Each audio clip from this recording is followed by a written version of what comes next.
I'd like to call to order today's meeting of the Metropolitan Area Planning Commission. If we could have our opening comments, please.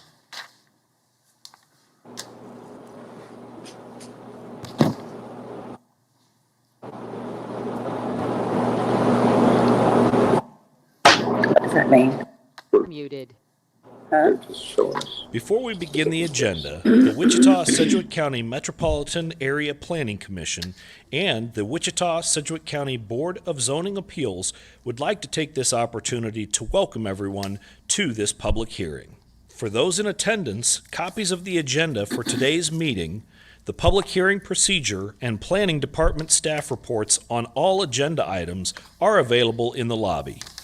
The Planning Commission's and the BZA's bylaws limit the applicant on a zoning, subdivision, or variance application and his or her representatives to a total of 10 minutes of speaking time at the start of the hearing on that item, plus up to 2 minutes at the conclusion of that hearing.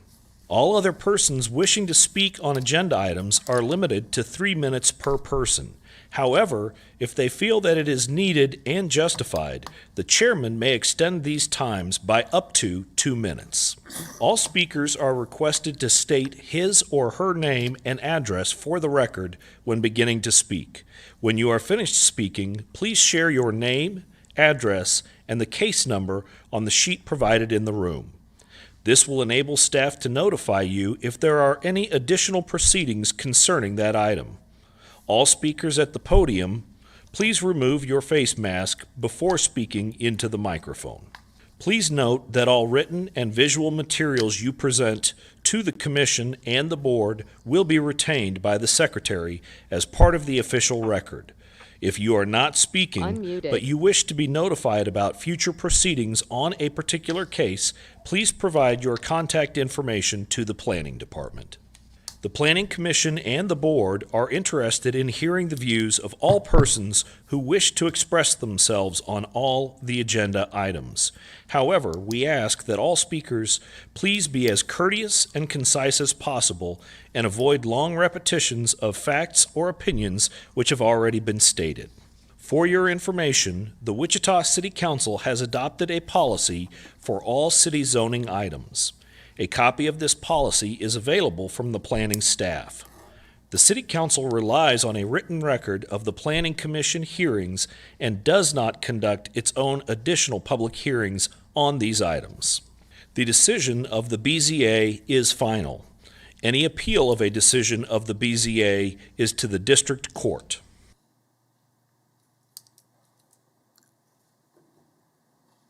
Thank you very much.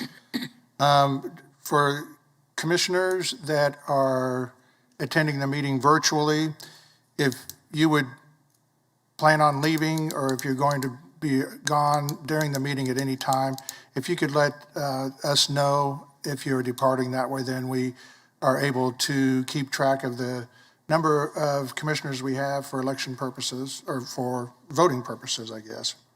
But speaking of elections, we'll move right into our election of officers. At this point, we have the board, the commission chair and vice chair that are up for election, and I would like to nominate Mr. Bill Johnson to be our chairman for next year. Second. It's been moved by the chair to appoint Bill Johnson, second by Mr. McKay. Any further nominations? Hearing none. All those in favor of the motion signify by saying aye. Aye. Aye. Opposed, nay. Motion carries 11-0. And we will change places now.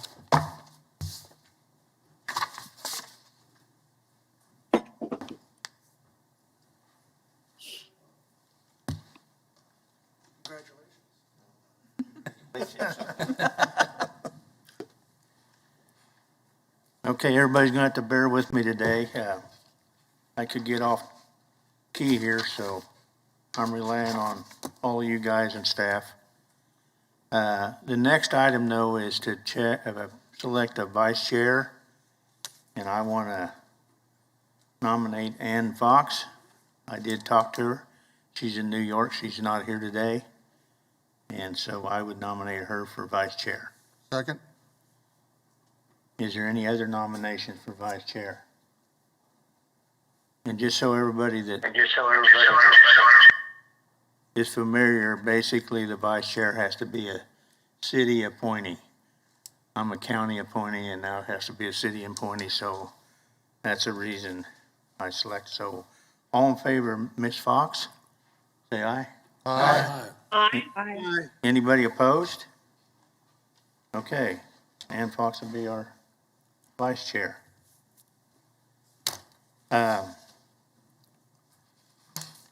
I will get with everybody to determine who wants to be on subdivision and who wants to be on advanced plans, and I'll do that in the next couple of weeks.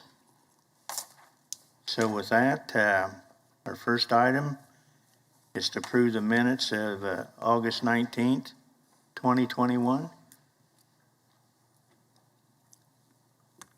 Move to approve as presented. Second. It's been approved by Mr. Warren, second by Mr. Dole. And who was absent on that? I was absent. Blick and Hartman. Blick and Hartman. Okay. All in favor, say aye. Aye. Aye. Anybody opposed? Carries. Abstain? Look like I'm. They didn't want to abstain, is that right? Yeah, I abstain. Hartman.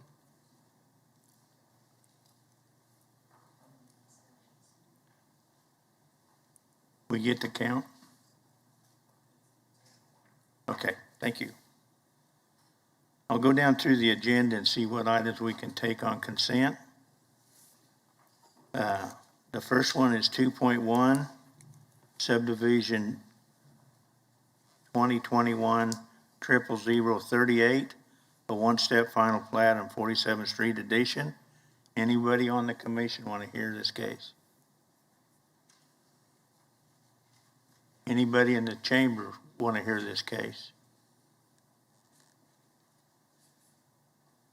Anybody virtual would like to hear this case? Seeing none, we'll take that as consent. Move to approve agenda item 2.1. Second? Got a motion to approve by Mr. Warren, second by Mr. Green. Any discussion? All in favor, say aye. Aye. Aye. Anybody opposed, nay? That passes unanimously. Okay, now the vacation cases. The first one's 2021-00029. It's vacate a portion of the dedication of East Kellogg Drive. Anybody on the commission want to hear this case?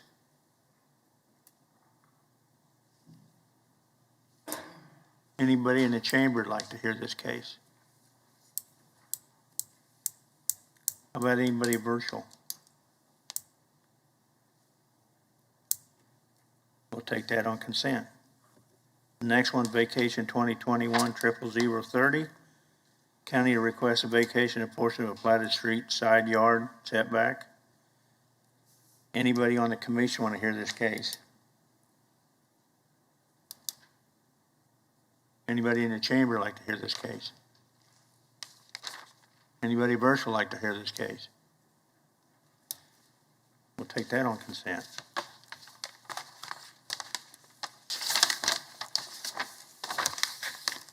The next one's vacation case 2021-00031. Request to vacate a platted alley located 2 blocks west of North Seneca between McLean and North Dodge. Anyone on the commission want to hear this case? Mr. Chairman, I just have a staff question on that. Anybody in the chamber like to hear this case? Anybody virtual like to hear this case? Mr. Green, why don't you go ahead and ask your question, please? Okay. On the site drawing on page 5 of the staff report, the street right-of-way is actually shown in the vacation portion of this drawing, and it's my understanding that that should not be there. Is that correct? Well, we're only vacating secondary public right-of-way, and that's the alley. The property that you're talking about that butts the east side of the alley that is not shown as a lot, that is city right-of-way. And the city, Mr. John Philbrick has no objection to the vacation of the alley. So what you're looking at right now isn't entirely correct. It'll be modified with the final approved legal description. Okay. And I guess I should have been a little bit clearer. It's the city of Wichita, which is the north part of Lot 167. Correct. And it's where actually that northeast corner of that shows it, and it should not be. So we get that corrected, and it should be okay. Okay, and let me, for the record, identify myself, Bill Longnecker, Senior Planner, Current Plans. Thank you. That's all. Okay, take that on consent, that you got your question answered. The next one's a vacation case 2021-00035, vacate a portion of platted reserve. Is there anyone on the commission want to hear this item? Anybody in the chamber want to hear this item? Anybody virtual want to hear this item? Seeing none, we'll take that on consent. The last vacation case is 2021-00036, vacate a portion of a platted utility easement on SF5, located half mile north of West Maple and a third mile east of 119th Street West. Anybody on the chamber, on the commission would like to hear this case? Anybody in the chamber like to hear this case? Anybody virtual like to hear this case? Hearing none, we'll take that on consent. I move for approval of items 3.1 through 3.5. Second.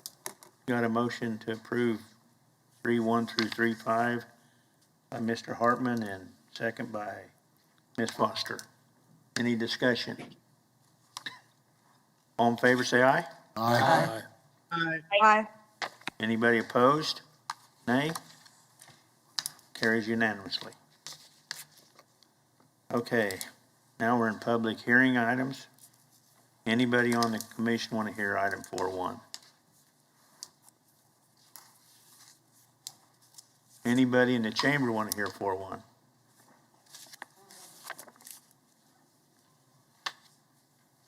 Okay, we will hear do. that case. Yep.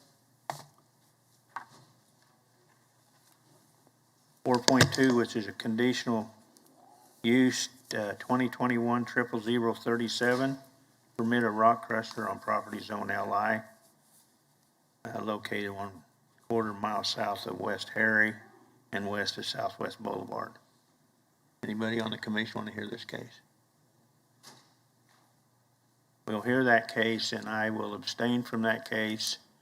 I've done work for the property owner just to the north. I feel like I got a lot of information that you guys won't have, so I don't think it's fair for me to, I'll have Mr. Green set in for me. The next one's PUD 2021-00013, minor amendment to the PUD number 84. Anybody on the commission want to hear this case? Anybody in the chamber want to hear this case? Anybody virtual want to hear this case?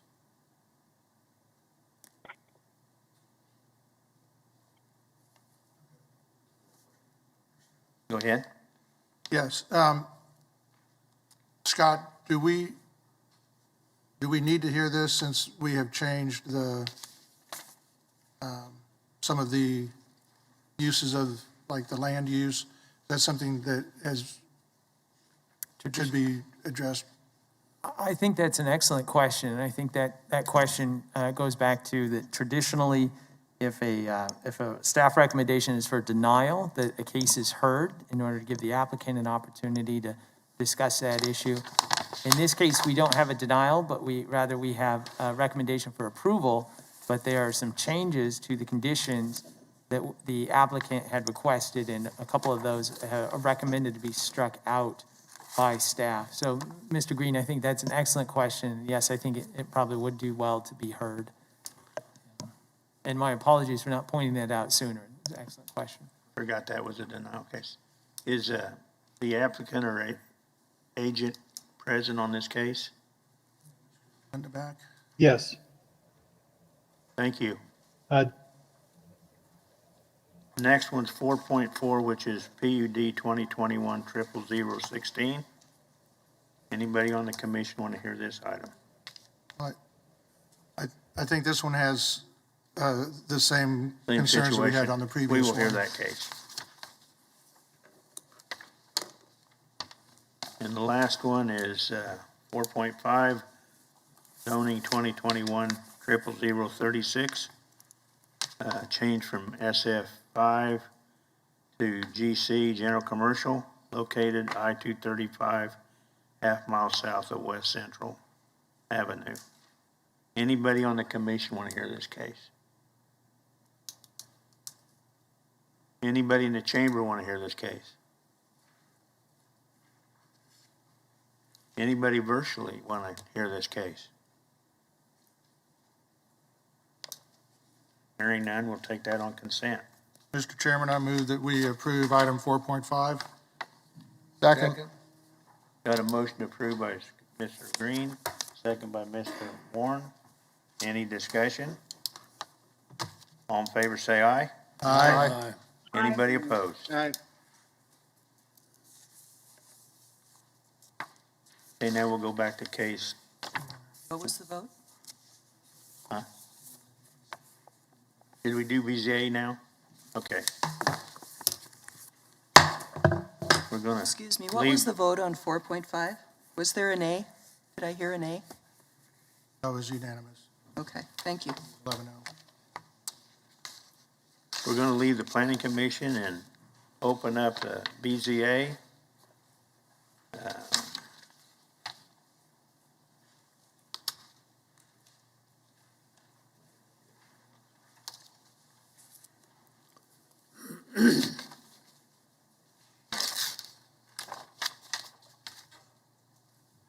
Okay.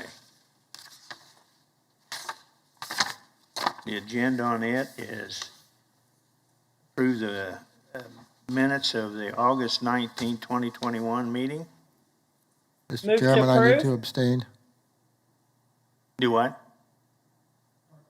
Hartman has. I need Hartman to and Blue abstain. have- Yeah. Cindy Miles moved to approve. Second. It's moved by Commissioner Miles. Commissioner Dole seconded.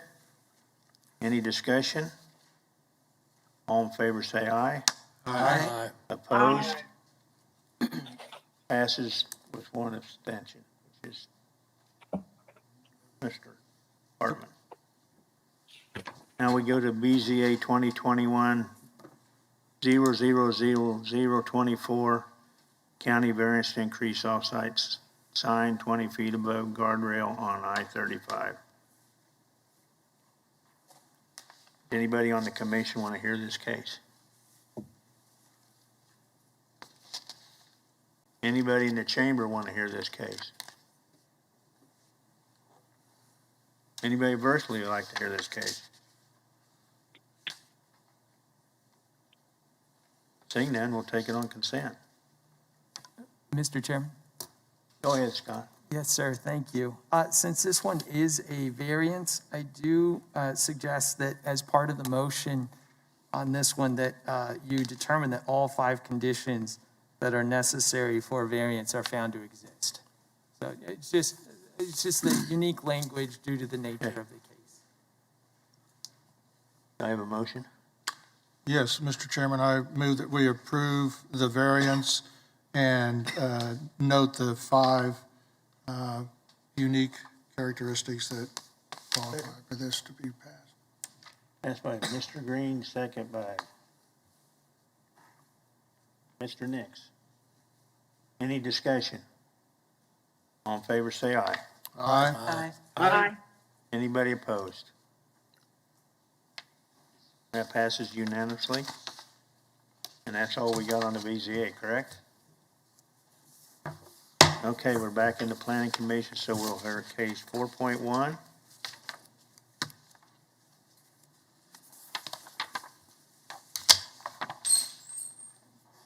Which is item, Kathy Morgan for the Planning Department. This is a conditional use in the county requesting a single RV campground on a rural residential zoned property. And as you can see by the zoning map, it's surrounded by rural residential. They're pretty much large lot, single-family residences.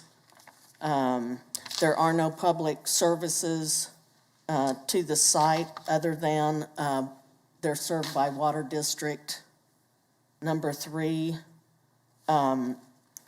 It does conform with the urban fringe development standards for Sedgwick County, and it is in compliance with the community investments plans. Staff is recommending approval of the requested conditional use it's required for one recreational vehicle only. Tent camping is not permitted. The recreational vehicle campground shall be in compliance with the attached site plan. Could you go to the site plan, please, Paul? There you go. Go to the next one, too. That shows this photo shows how the access goes back into where the RV will be located, which is where the pink box is. Back in there, it's virtually, you cannot see it from the street. And it will be limited to a 3-year period with an option to apply through an administrative adjustment to extend it for an additional 2 years. Once that time period has expired, it will come back as a new conditional use case. The on-site water and wastewater services shall be in compliance with the Sedgwick County codes. Electric, gas, telephone, cable can be provided as a separate utility. The applicant shall obtain all applicable permits, including but not limited to building, health, and zoning.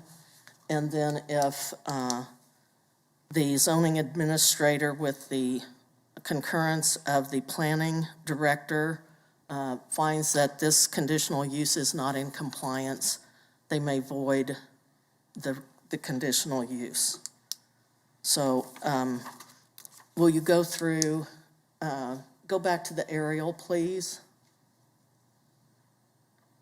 So as you can see, there's a subdivision to the north. Those are mostly half-acre or more lots, and then you have larger acreage south and west, and then also to the east of the subject property next.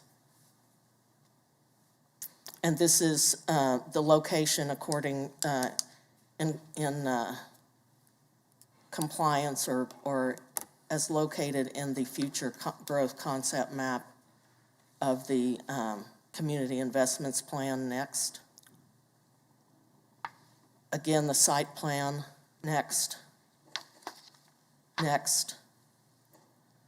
This is looking north. As you can see, the application sign is up there, and the second tree to the back in the center of the photo, the RV is located behind that that tree next.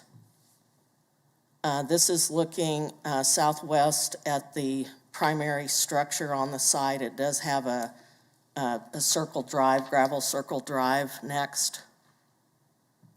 And this is looking west-northwest at the site next.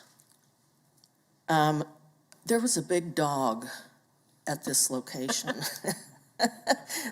So I was able to get into that first pasture area, but I didn't go too close to the fence. So this is looking back from that fence toward 143rd Street, and you can see the south end of the main structure next. And this is looking at the back of the main structure toward the northeast next. There's your big dogs. Good And that's- thinking. Pardon? Good thinking. Yeah, really. Yeah, they were kind of barky. So the recreational vehicle is back in amongst those trees next. And this is looking to the rear of the subject property. It's all pasture or field. Right now, it's undeveloped. Next. So with that, I will stand for any questions. Any questions of staff? Mr. Nix? I think I already know the answer to this, but we got to this point because we had a complaint that was filed. Is that the only reason we're sitting here listening to this? From what I understand, Kelly Dixon with County Code Enforcement was contacted. He spoke with the property owners and advised them that they needed to go through this process, the conditional use process. There wasn't ever a formal letter sent, violation letter sent to the property owner. And I have had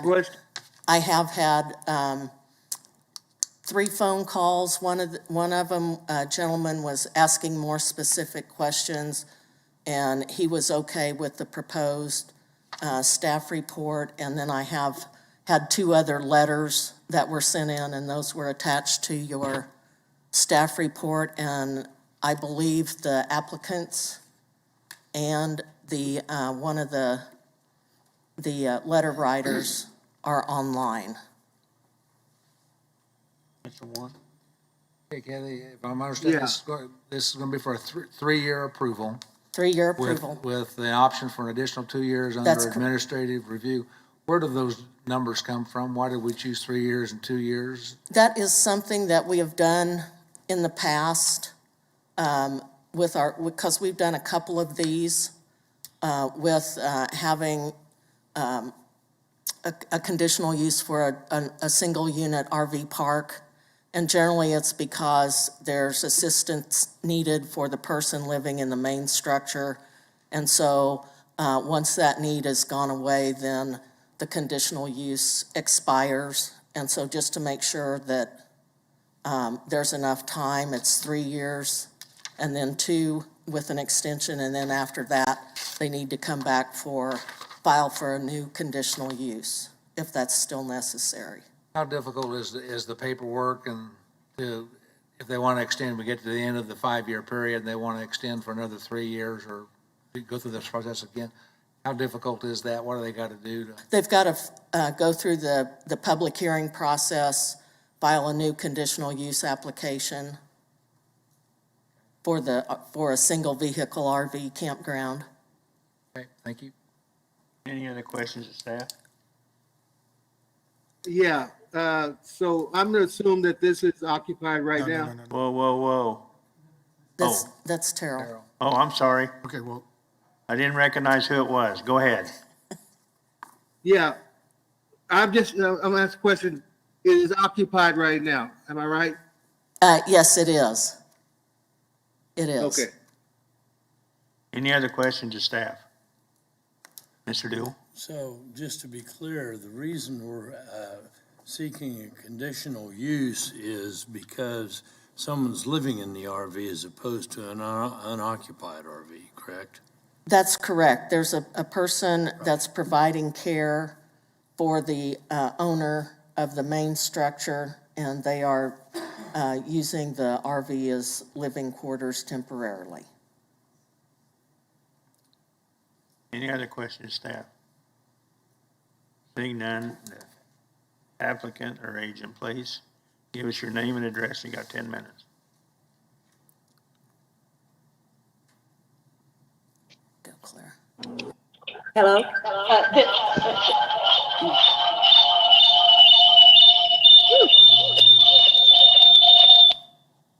Hello? Get it, honey. Hello? Yes, there you Are go. you the applicant or agent? I'm the applicant, yes. Okay, give me your name and address. You got 10 minutes. Okay. Clara Boswell, 7801 South 143rd Street East, Derby, Kansas. Go ahead. Okay. I have a condition, a medical condition that's just going to get worse. And my kids, I need someone close by in case I have a problem. That's why we started this process.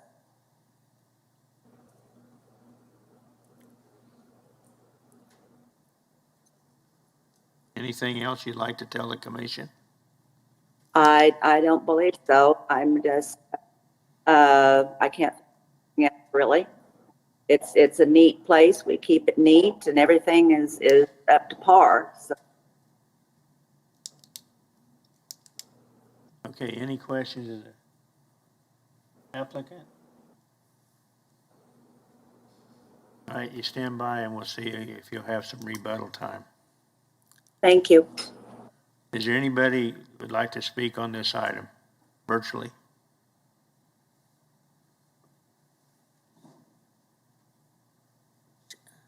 Sean Perry. Hello, my name is Alicia Rounds,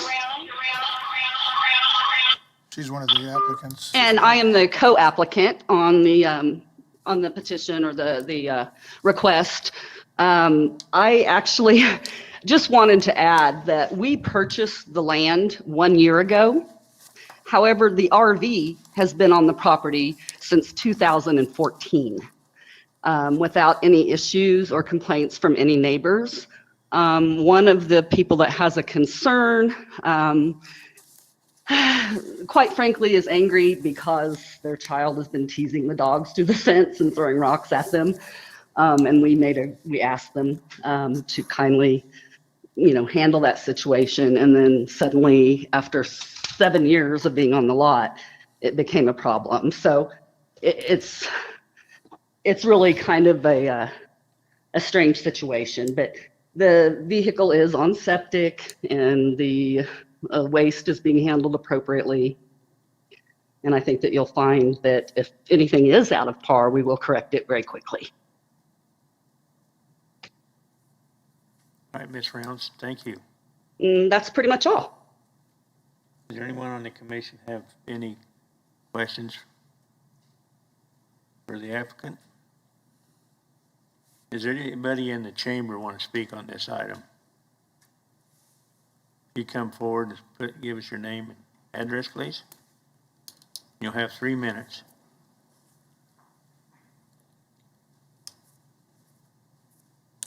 My name is Gary Sanders. I live at 7800 South 143rd Street East, Derby. I live directly across the street to the east of this property, and I just would like to ask that you approve this conditional use.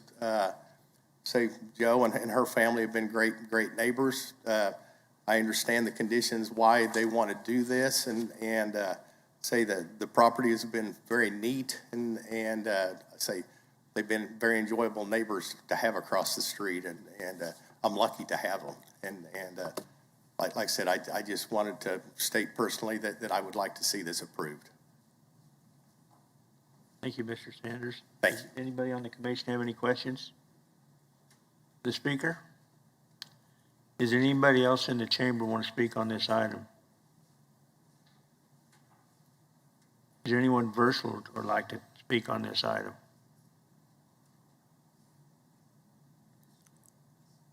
Seeing none, we'll bring it back to the commission. What's the pleasure of the board? Move for approval. Second. Have comments.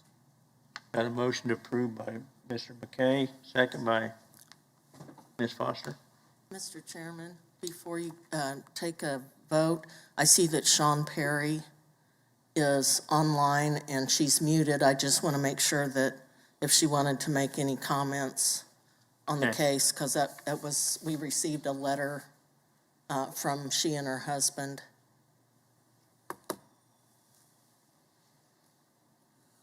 Hello, my name is Sean Perry. Can you hear me? Yes. Yes. Okay, thank you. My question would be, is this common throughout Sedgwick County? And is this the way that it is normally processed? Yes, ma'am, it is. We have done several of these throughout the unincorporated area of the county, and the condition that we limit it to a period of 3 years, and then if they want to extend it, it comes back for an administrative adjustment. Once that total time has expired, then it goes through another public hearing process like what we're doing now. Okay, that sounds great.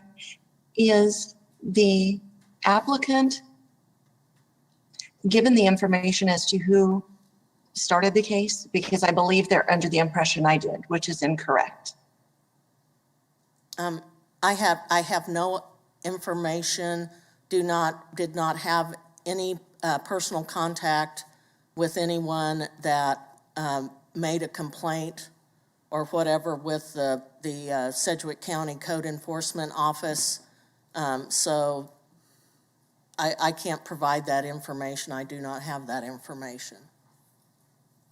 Okay, thank you. Thanks, Ms. Perry. Anybody else virtually want to speak on this item?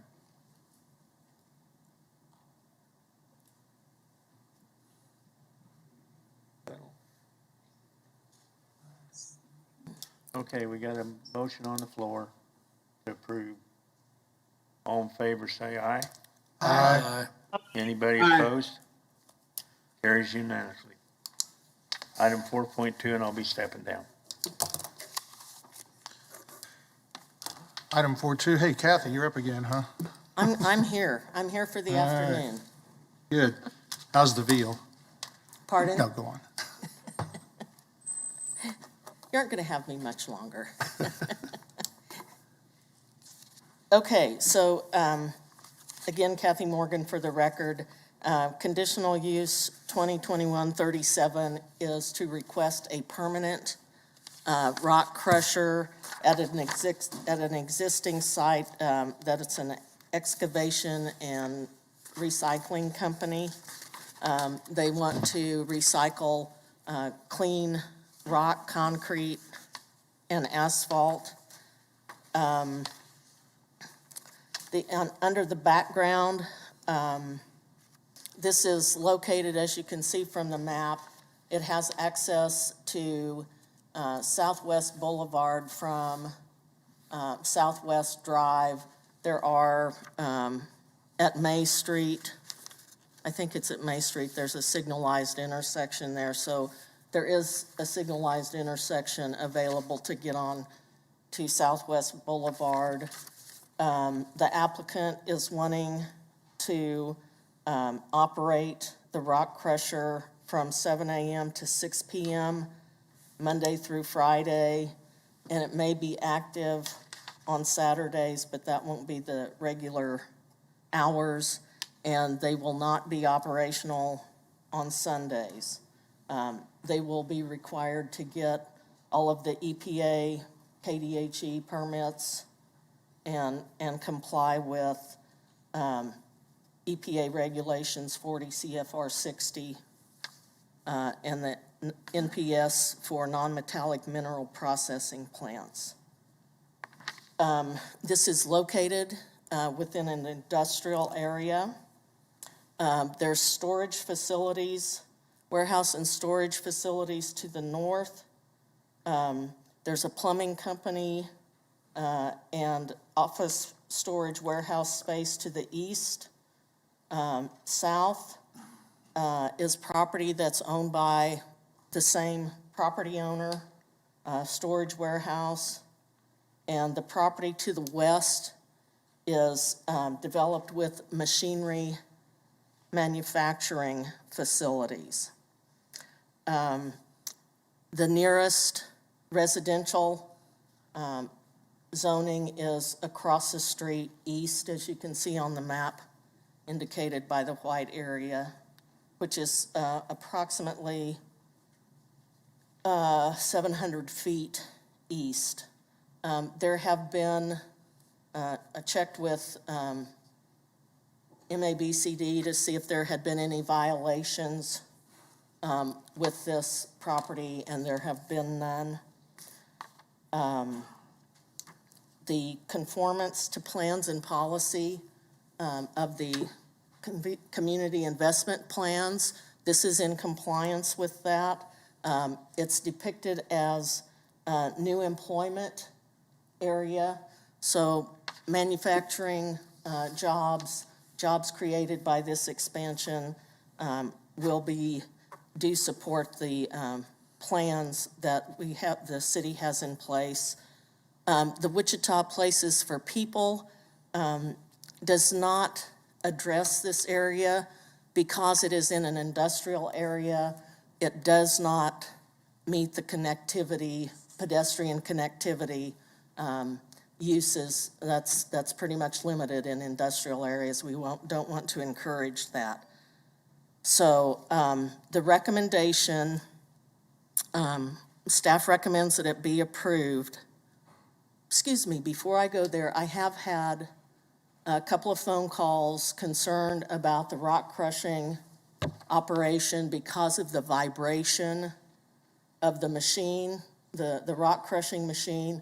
There are some manufacturing businesses adjacent to this area, and they have sensitive machines that the vibration could cause them to go out of calibration because it's a very, very close calibration. And I don't know if those folks are on virtually today or not, but I did want to mention that it was a phone call.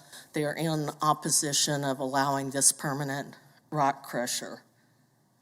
The other thing is, of course, they will have water to suppress the dust from the operation and keep the roads, the access to the rock crushing area wet down, so that will keep the dust down. There will be off-site materials brought in that is not brought in by the Mies company, so they will be accepting other materials to be processed. And then again, if there's a violation of any of these conditions, then the zoning administrator, with concurrence from the planning director, can void the conditional use. Would you go through the pictures, please, Paul? This is an aerial site. One thing I did forget to mention, if you look at the northwest corner of the red outline, you can see that there are Jersey barriers across that right-of-way. And again, down at the bottom, at the southeast corner, there's a 30-foot wide right-of-way, and there are Jersey barriers there. And one of the conditions is that those be removed. Those have not been vacated. Those rights-of-way have not been vacated, so those barriers need to be removed. Next. And this shows the new employment area according to the Places for People plan. Next. This is a site plan. As you can see, there are two pre-crush piles. That's on the north, and then there's the rock crusher is in the middle of that, the square rectangular box, and then the recycled material to the south. Next. This is just to show you what the pink shows that street right-of-way or right-of-way has been vacated. The yellow is still right-of-way and has not had any cases filed on it. Next. Go ahead to the next one. This is looking between the two buildings that are on the existing site looking northwest. You can see in the background where there are big concrete culverts, and right behind that you can't see the existing piles of materials, but they are there. Next. This is looking west between those two metal buildings where the outdoor storage is. Next. That's looking southwest. There is, as you can see, there's an access drive there that goes down to that's 60 feet wide, that goes down to that 30-foot right-of-way that goes back out to Leonine. Next. There you can see one of the existing stockpiles behind the concrete culverts. Next. There's another stockpile to the northwest of these culverts. Next. And this is looking east from between the two buildings at the, it's vehicle storage. As I said, it's industrial. So next. And with that, I will answer any questions. Any questions for staff? I have one. Yes, Ms. Foster. Kathy, I live about a block from railroad tracks, and there are tracks paralleling southwest, close to here, and so I know how much vibration a train going by causes. I have, however, never been next to a rock crusher in operation, so I don't know how much vibration that would cause. Is there anybody who can compare the two for me? Is the concern about vibrations from the rock crusher really valid, given the vibrations they must already be dealing with from the trains and the traffic? The agent for the applicant can address that question. All right, thank you. Mr. McKay? Kathy, during your presentation, you said somebody had called and said they had opposition. Yes. Being there permanently? No time limit on this? Is it permanent? This is a permanent application, permanent operation.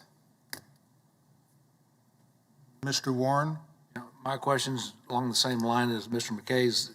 I'm trying to think the last time we've done one, if we've ever done one that's been a permanent. They almost always are, 2, 3, 4, 5 years. We've done permanent ones before. Not to my knowledge, I can't remember. Of course, this is a little different than conditional use for something else. Yeah. Because of This is in an industrial, this is in an industrial area that kind of makes sense, but I still. This same gentleman had one 2 weeks ago. Yeah. It was on a time limit thing. It was like a 90 days worth of crushing over a 6-month period or something like that. Yeah, but he had a limit of 1 year. Right. Something like that. Correct. We've had it several years, but still there's been a time frame. Well, they put hours and the days that you can operate this operation. So I don't know if we should even discuss. We can talk to the applicant. Any other questions for staff at this point? Yeah, I got a quick question. How high will these piles be? The maximum height is generally 30 feet, so they won't, those buildings that are shown there are probably 35, so they won't be above the roof of those buildings. Okay. Any other questions from the commission for staff? Hearing none, we could have the agent or applicant, and you'd state your name and record state your name and address for the and your record if you have one.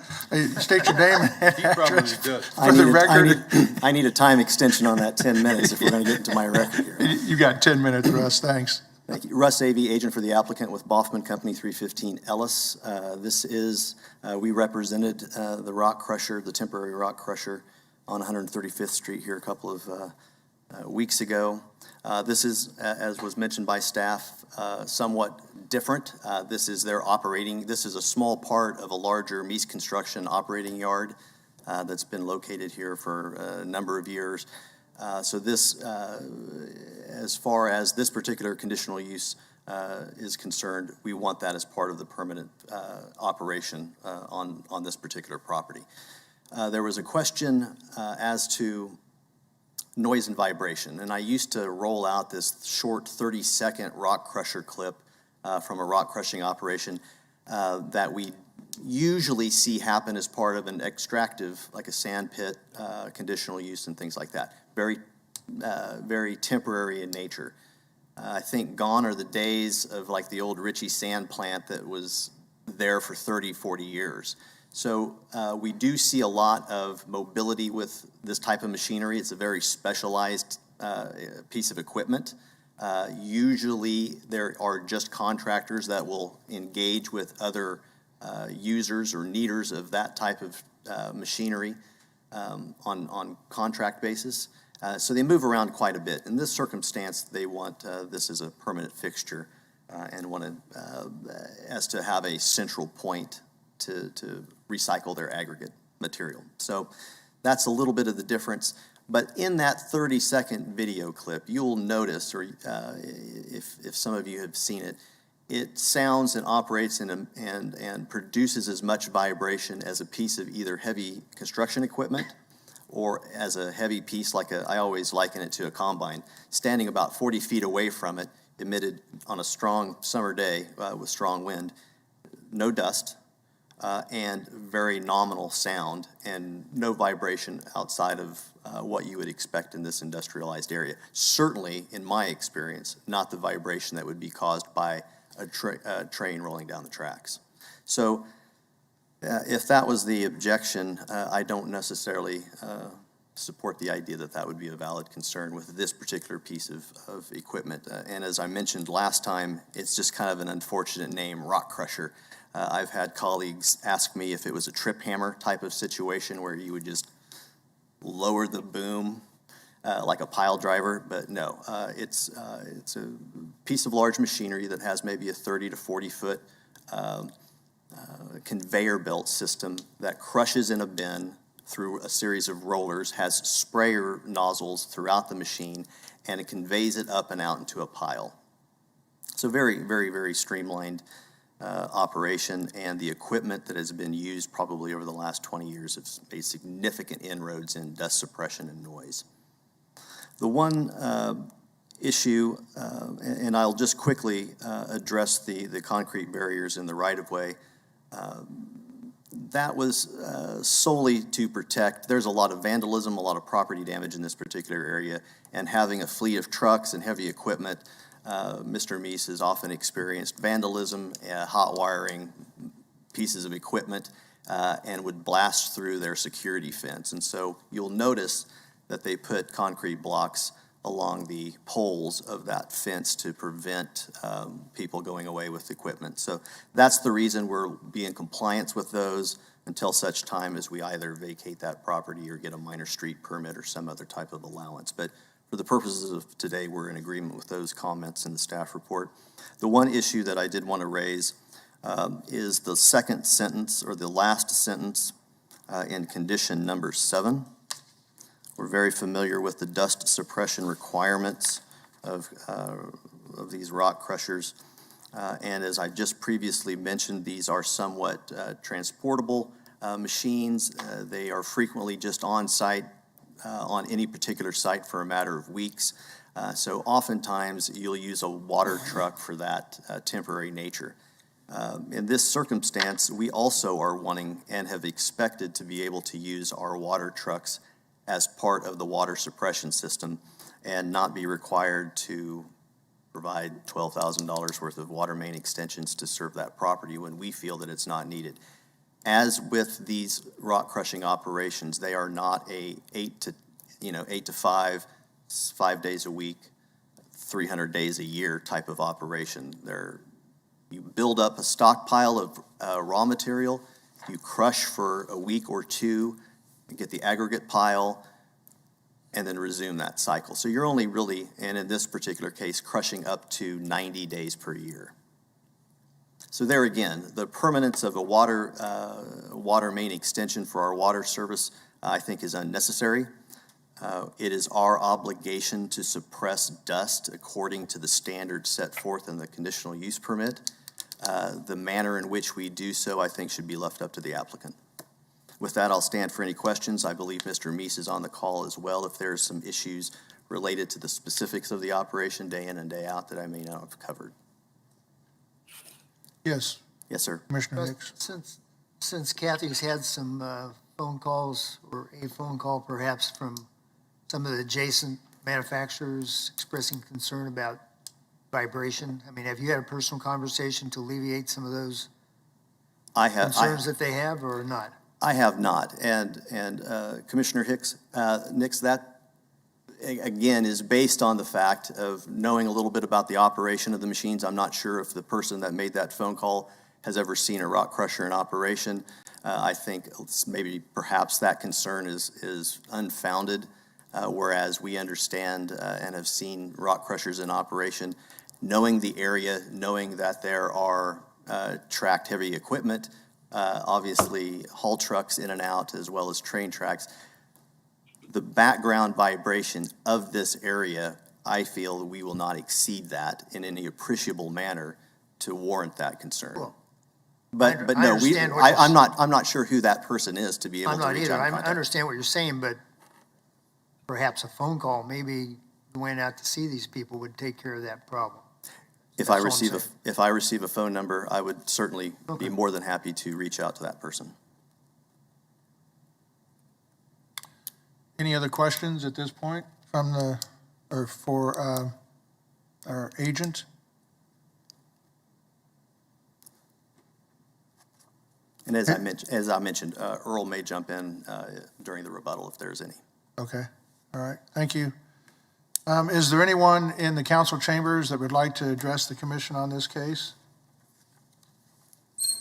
Seeing none, is there anyone virtually that would like to address the commission on this case? If so, could you please state your name and address? Terrell's got a... Terrell?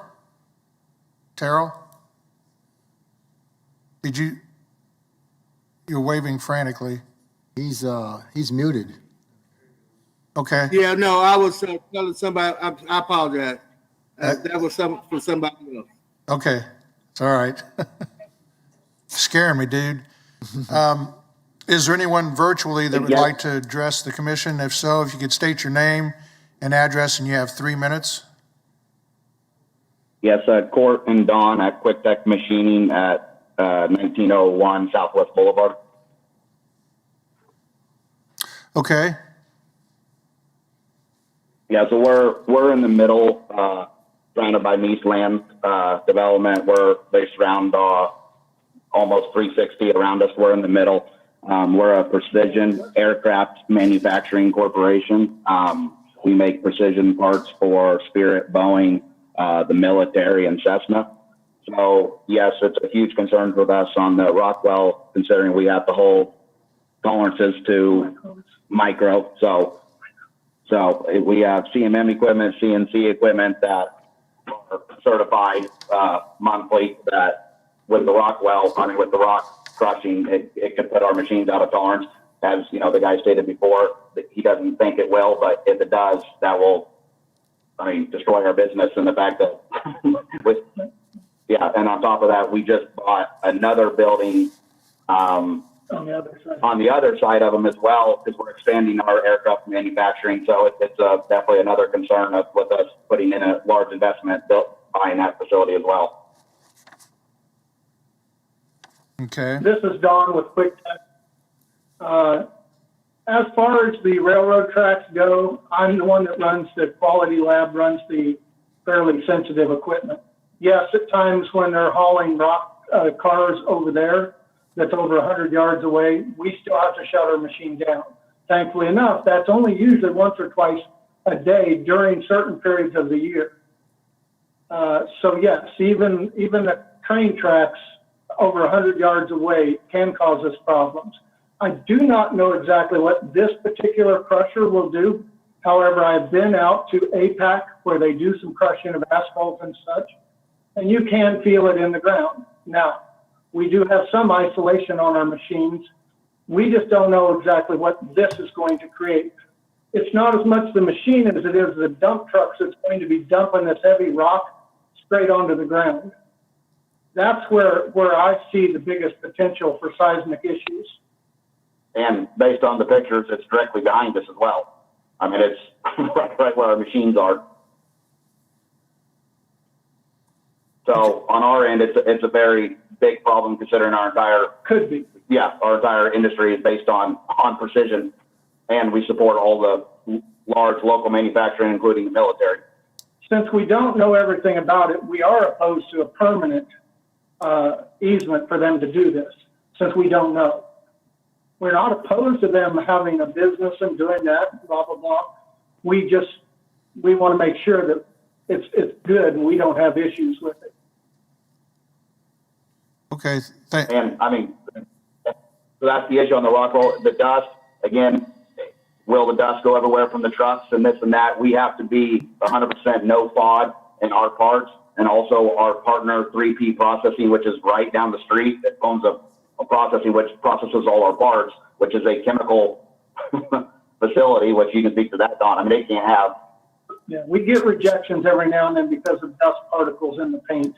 So this will just increase that percentage. And I don't think that, I think the rock crusher, I've been around, they do use a good misting system to keep the dust down. That doesn't work for the street in front of us, which is sand. And I did see somewhere in here where somebody said something about watering the road. Hey guys, your 3 minutes are up. Do you need another minute to wrap up your comments and concerns? Since we have plenty of them, I would be glad to speak. For another minute? Yes, please. Okay.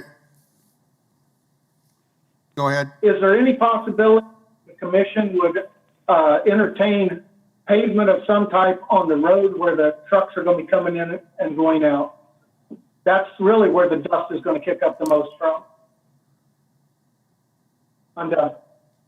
Okay. All right. Are there any questions for the QTM people from the commission?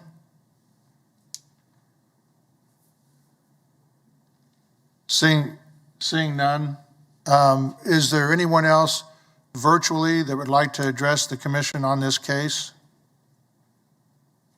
Yes. Name and address, and you have 3 minutes. Earl Meese with Meese Construction. Hey, Earl, you're part of the application team, and you'll have a chance for rebuttal when the time comes. So hang on to your thoughts, and we'll get back to you. Is there anyone else virtually that would like to address the commission on this? Hearing none, we'll bring it back to the agent and applicant, and you have 2 minutes for rebuttal. Thank you, Russ Avey, agent for the applicant, again for rebuttal. I'm going to go ahead and let Earl jump on this since I think he has the best information. Sure. If we could have Kathy, please, go back to the site plan that would show the lots again, please. Right back, right in there. Let's see if there's another picture, because right here, well, the post crusher stockpile, south of that is a piece of property that I own, and Quick Tech is south of that yet. So there is another piece of property quite a ways away from the quick tech concern. That's why we don't believe there will be any more vibrations than what's there now. We already have truck traffic that is in and around both sides of quick tech now. We would be glad to address any concerns they got, but at this time, we've never had any conversations about any vibrations. If you had an aerial that showed quick tech south of this one here, you would see that we're all the way around them, and we got heavy equipment, heavy haul trucks, and everything that operate by. There you go. And they're still south of that yet. We own the yard there at 1905, and Quick Tech is south of that yet. Okay. Where is Quick Tech on this? Yeah, can you show us where that Quick Tech is at this, that's their property? Yeah. And the rock crushing is going to occur? Right where the cursor is at. Okay, all right. Thank you. Approximately what is the distance between where the rock crusher is going to be? Speak into it. About 300 feet. 300 feet from Football field. the rock crusher to where their property is? Yeah, maybe a little, 350. Okay. From the rock crusher itself, but from the application area, it's about 300 feet, I'd say. Okay. Do we have any other questions for the agent? Yes, Mr. McKay? Well, I'm still going back to the time element on this conditional use. Sorry. I'm still having a problem with the time element. Infinity seems like a long time. Because of the neighbors, right or wrong, complaining, I would like to see some type of 2 to 3 year limitation. They say, Russ, didn't you say that they only use it, 90? How many days out of a year would they use a rock crusher? We set a maximum as part of our voluntary conditions of approval at 90 days on this particular site of crushing. Of actual crushing. Yeah, days crushing. Well, days I didn't have this problem until in your presentation or somebody's presentation, they were talking about other people that they're going to maybe lease this out to or do it for other people or something? Or is this just for Mises' operation itself? This is just for Mises' operation itself. I had mentioned that these types of machines are rarely permanently sited. They usually travel around. Yeah, but no, that was an example of rock crushers in general, not necessarily this particular application. Trying to find a happy median here. If we were to add a condition, and I'm going to have to get approval and see if this condition would be appropriate, to coordinate your rock crushing days with your neighbor QTM so that they are aware of when those possible concerns and issues might occur. I know that they have no control over when the trains go by or when heavy equipment goes by. And is that something that could work between Mies and QTM? Excuse me. Yes. Their primary concerns seem to be when trucks dump the loads of rock in the pre-crushing pile. So coordinating the crushing wouldn't actually address that issue. Okay, I guess I missed the dumping part of it. Never mind. Sorry.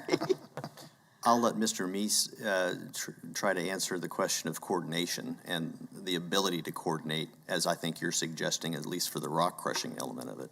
Uh-huh. Okay. Couple thoughts. First off, in concerns of dumping from the trucks, this ain't like the rock falls a long ways by no means. It's in barrel bed end dumps that raise up where The rock comes out of the truck, only about 3 foot off the ground. Never in my years of business have I ever had anybody indicate that there was issues with us dumping material on the ground causing vibration. And we've dumped material around this property in here for many years and have never had any concerns from Quick Tech at that point. As far as working with them, absolutely so. If that's a concern of theirs, we want to be a good neighbor. We could coordinate when we're looking to when we have enough raw material and looking to center. And at that point in time, we'd even be able to give them an approximate timeline of how long it would take. So we're all about being a good neighbor. Okay, thank you. And Ms. Foster's concern about when you're going to be dumping loads, I guess you say they're only going to be 3 feet above the ground, and you've never had any complaints up to now with the dumping of material? And I don't think Quick Tech is complaining. I think they have a concern or a possibility that I think if I heard them right, they don't really know. They're just raising any concerns that may come up. And I was just speaking of my experience of owning the vehicles and the rigs. So True. Okay. Yes, Commissioner Dewell. Just a comment. It appears from looking at this map that the rock crushing and the location of this aerospace business are approximately the same from the railroad tracks over there. And the aerospace business has been dealing with whatever vibration you have on an active railroad track there.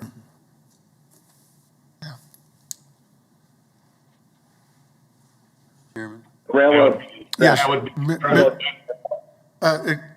that would be a true statement. It's really not kind of a back and forth conversation.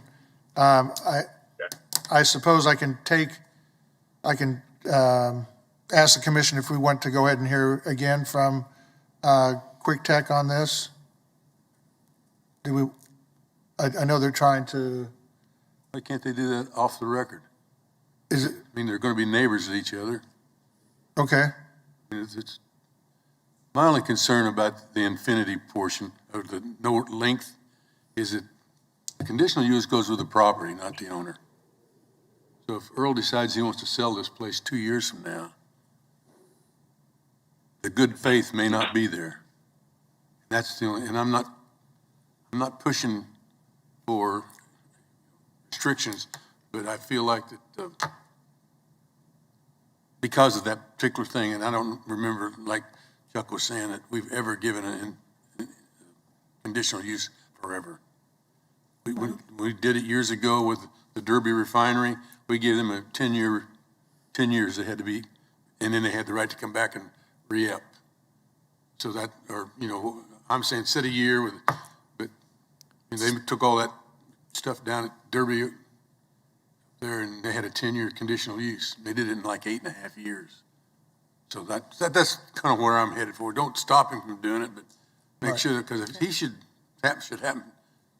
But was that Derby site one that they were cleaning up and trying to get rid of the stuff? Where here, he's going to have an operation that continually goes year and year. That's part of his business. So I think it's two different. That's why you put a time element on because it goes with the land. Can I ask the agent and/or applicant, would you consider a time-limited 2-year, 3-year conditional use that then you would have to come back and visit us again, but at that point, the aerospace business would have the experience to know whether it's going to be an issue or not? Is the need for a permanent permission critical at this moment? I'm going to let Mr. Meese answer that question directly. When we were talking, extraction conditional uses have a very standard 10 to 20-year timeframe that's built into those conditional uses. Mr. McKay, Commissioner McKay just mentioned the one for the Derby refinery at 10 years. I think if, we were looking at a time frame like that, but again, Mr. Meese has all full operational authority clearly, so I'll let him answer that directly if that's okay. Mr. Yes, Meese? we'd be open to a 10-year. Okay. I know that the gentlemen from Quick Tech have been trying to come back in for discussion purposes. Is this 2 minutes? Okay. Yeah. I have a motion to allow Quick Tech 2 minutes to come back. Do I have a second for that? Second. Been seconded. All those in favor? If you're going to do that, then you have to let the applicant have a rebuttal to. And then the applicant will be able to come back, yes. All those in favor of the motion to allow Quick Tech to come in for an additional 2 minutes, signify by saying aye. Aye. Aye. Opposed, nay. Motion carries unanimously. Cupertino, was that Quick Tech? That's Court and Don. Okay. Yes, you have 2 minutes. So to address a few of the things someone mentioned, we've been dealing with the railroad the whole time, and is it about the same distance? I would say that it's not the same distance to the railroad. It's farther. Our properties to Meese are back to back. We actually share the same fence. So the railroad is across the street. So I would say it's definitely not the same distance to that. Coordinating with each other, I echo Earl. We want to be applicable, neighbors. However, we run about 20 hours a day, each day, about 5 days a week for sure, sometimes on Saturday. So to coordinate if, to shut down our machines, if because it is the vibration, would, disrupt our business. So that would be very difficult. I mean, even if he says maximum of 90 days, that's, like I said, we run 16 to 20 hours a day, 5 days a week. So that would be a concern of ours, even if we wanted to work with them.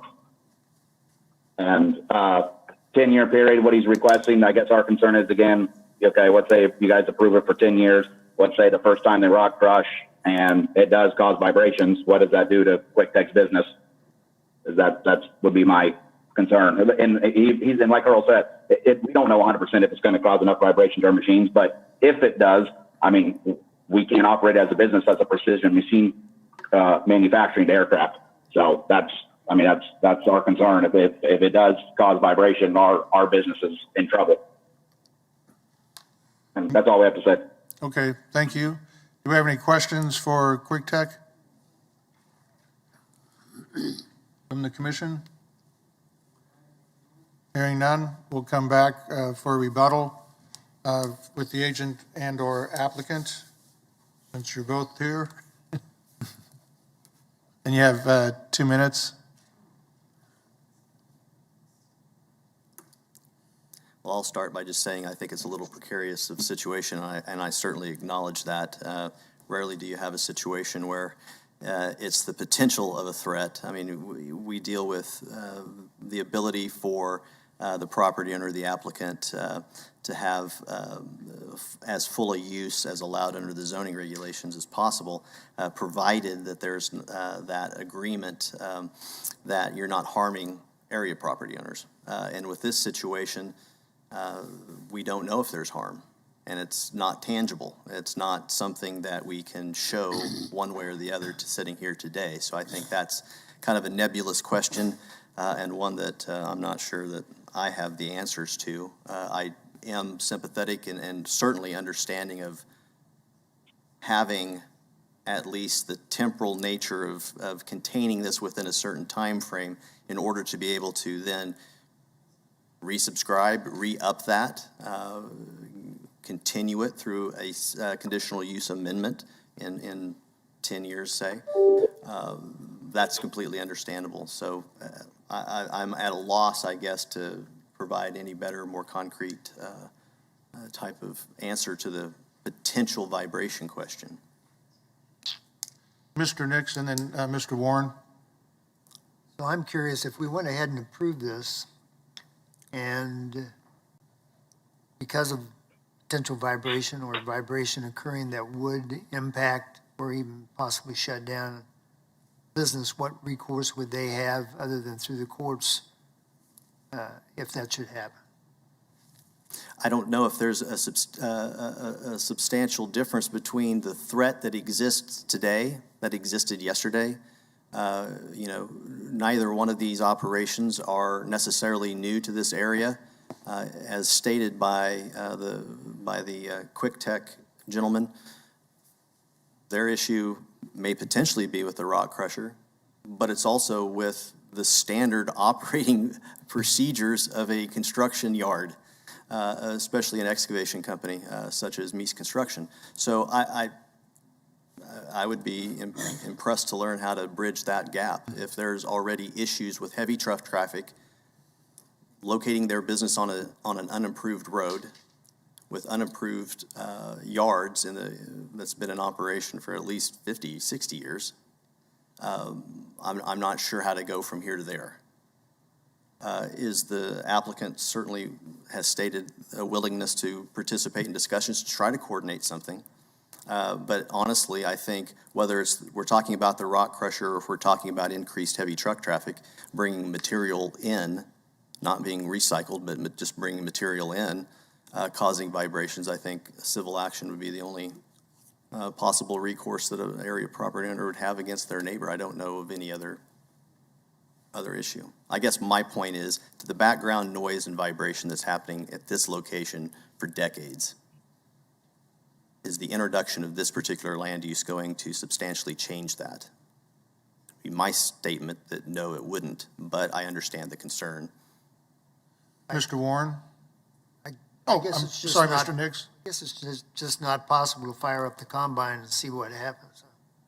I Didn't you reference the I combine? certainly think that would be a possibility if Mr. Meese and the Quick Tech gentleman can arrange a time to test it out. That would be, yeah. Mr. Warren, and then I have a comment. I'm prepared to attempt a motion.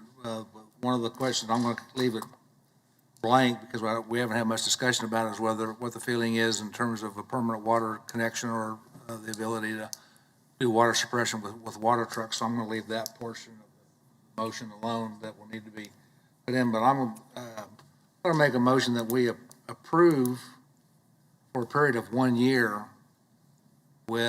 which will allow the applicant to operate 90 days to determine whether or not a problem, does or does not exist. And then the ability to extend an additional 9 years at the end of that 1 year period, if there's no problems with calibration of the equipment and the operations does not do anything more than what is being done now with railroads, what is normal in an industrial area, then they would get an additional 9 year extension at that point. So my motion will be to approve for 1 year. With the ability to extend for an additional 9 years by administrative review.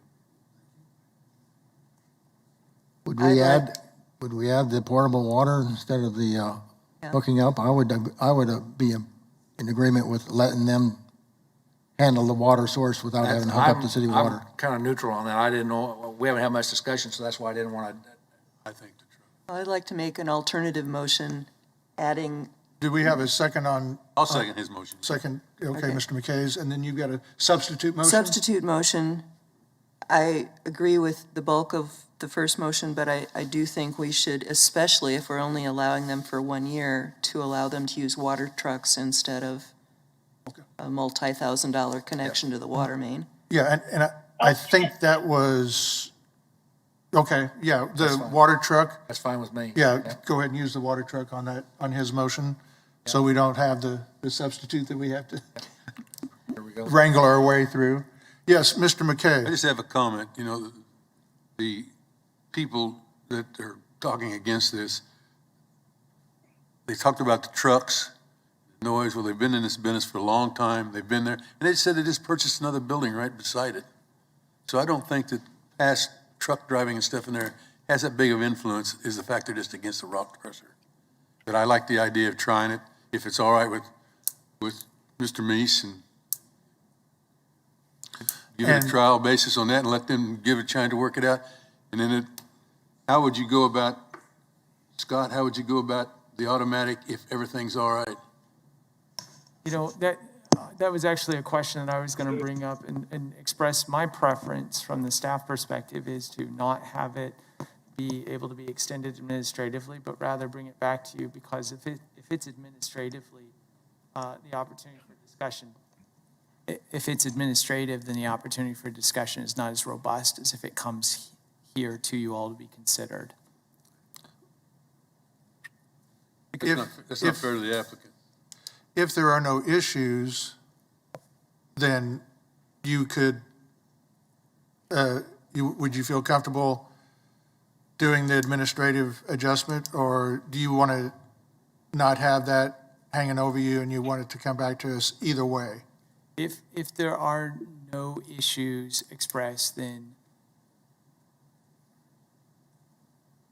yes, I can understand that if there are no issues. I think the challenge with a case like this is we've already heard concerns expressed by neighbors, and so I guess the opportunity would be there for them to submit issues if they have them, and then that would cause us. So administratively, can I revise my substitute motion, or is that not a? Well, if you want to make a substitute motion, because we're already adding your concern with the water truck, we've added that into his motion. But if you're wanting to make a substitute motion. Well, or revise the first one, or I think what Scott says makes sense, and that instead of doing an administrative adjustment in a year, it should come back to this board in a year. If there are issues. Well, whether there are no. or not, because we may not know until we have it on the agenda and someone sees it. They have to put out notifications. And so would it have to be,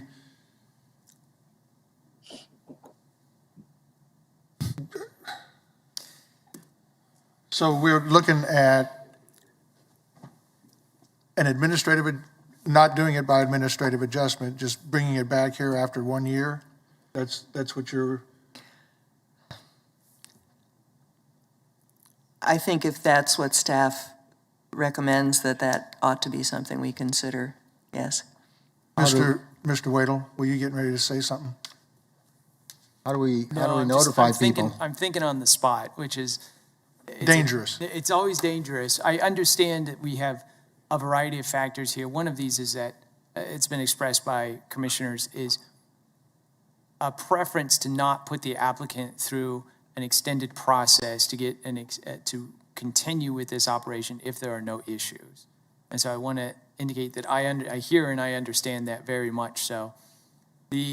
On the other hand, the issue that I'm wrestling with is we know that this is an interesting situation and that there are a variety of voices and property users that have, different perspectives on this operation already inherently. And so how do we come up with a process that does allow for folks to indicate any concerns or any issues that occur, and then subsequently ensure that we as staff do not move forward with approving it to continue it if there are those concerns, right? Mr. Warren? Is it possible that if we put the stipulations on what we're looking for in the review? I mean, I'm ready to go for a 10-year deal right now. My caveat to that is that if in fact this operation is going to create excessive vibration that would cause problems for high-end technical equipment, that's an issue. That's my only issue. I mean, rock crushing is inherently difficult just by the name. You say rock crushing and you bring out every possible reason why that's not a good thing to have happen, and it's just part of life. And if you're in an industrial area, this is an industrial area, this is ideal for this kind of situation.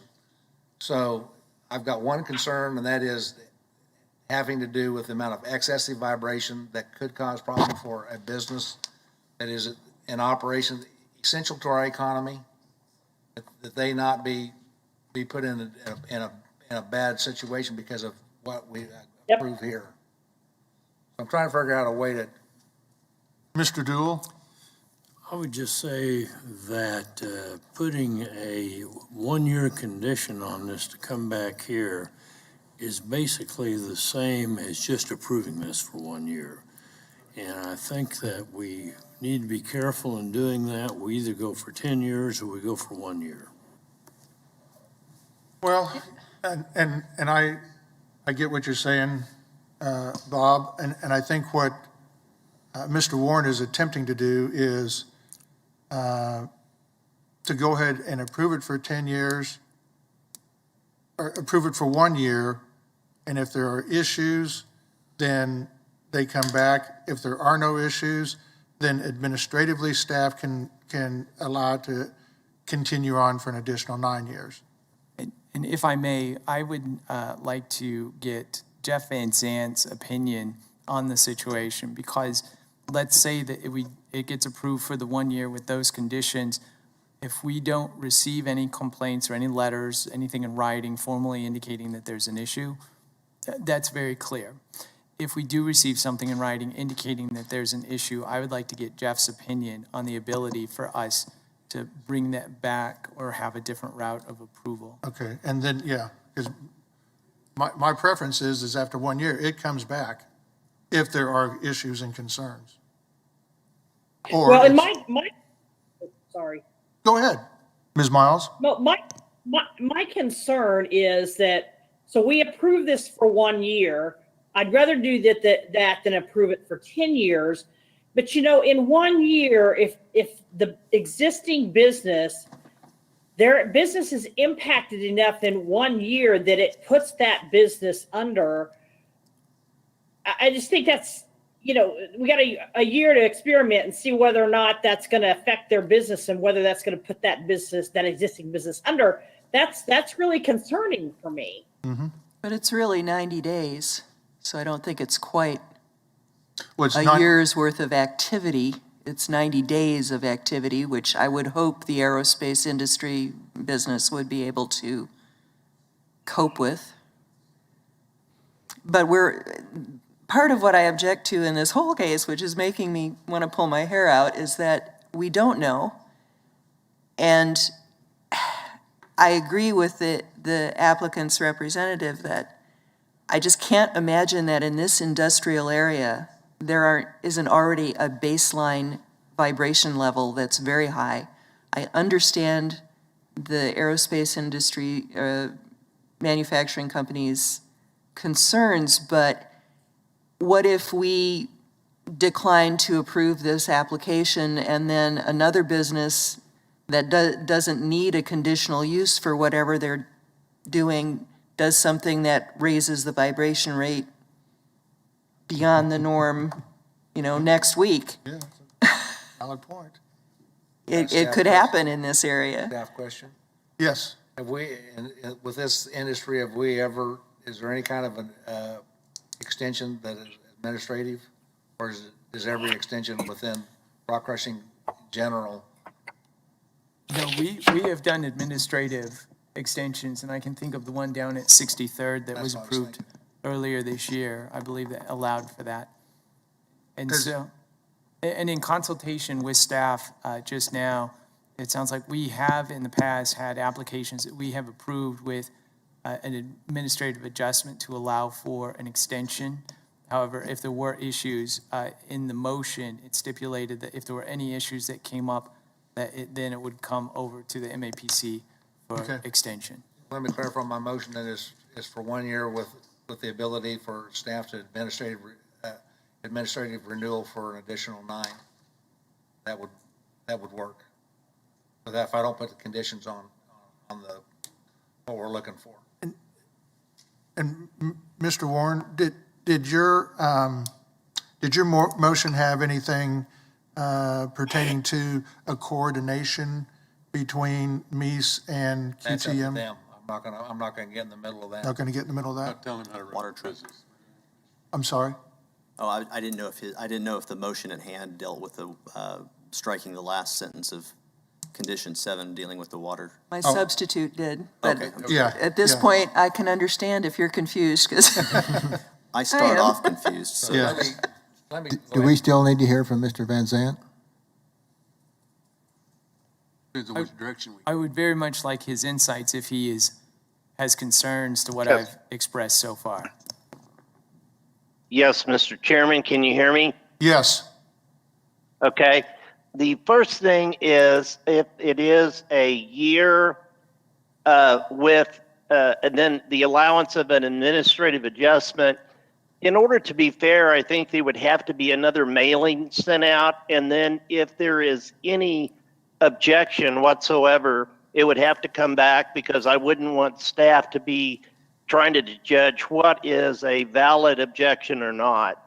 Secondly, regardless if you do this for a year or a month, if it's a substantial interference with the business that's objecting to this or raising concerns, and I'm not providing legal advice, but I'm just saying what's available potentially would be a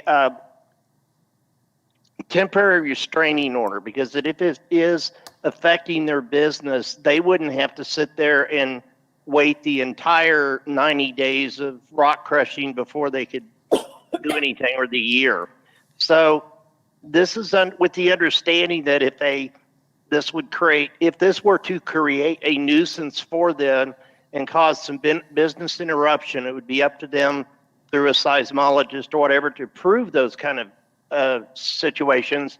But they do have recourse through the courts.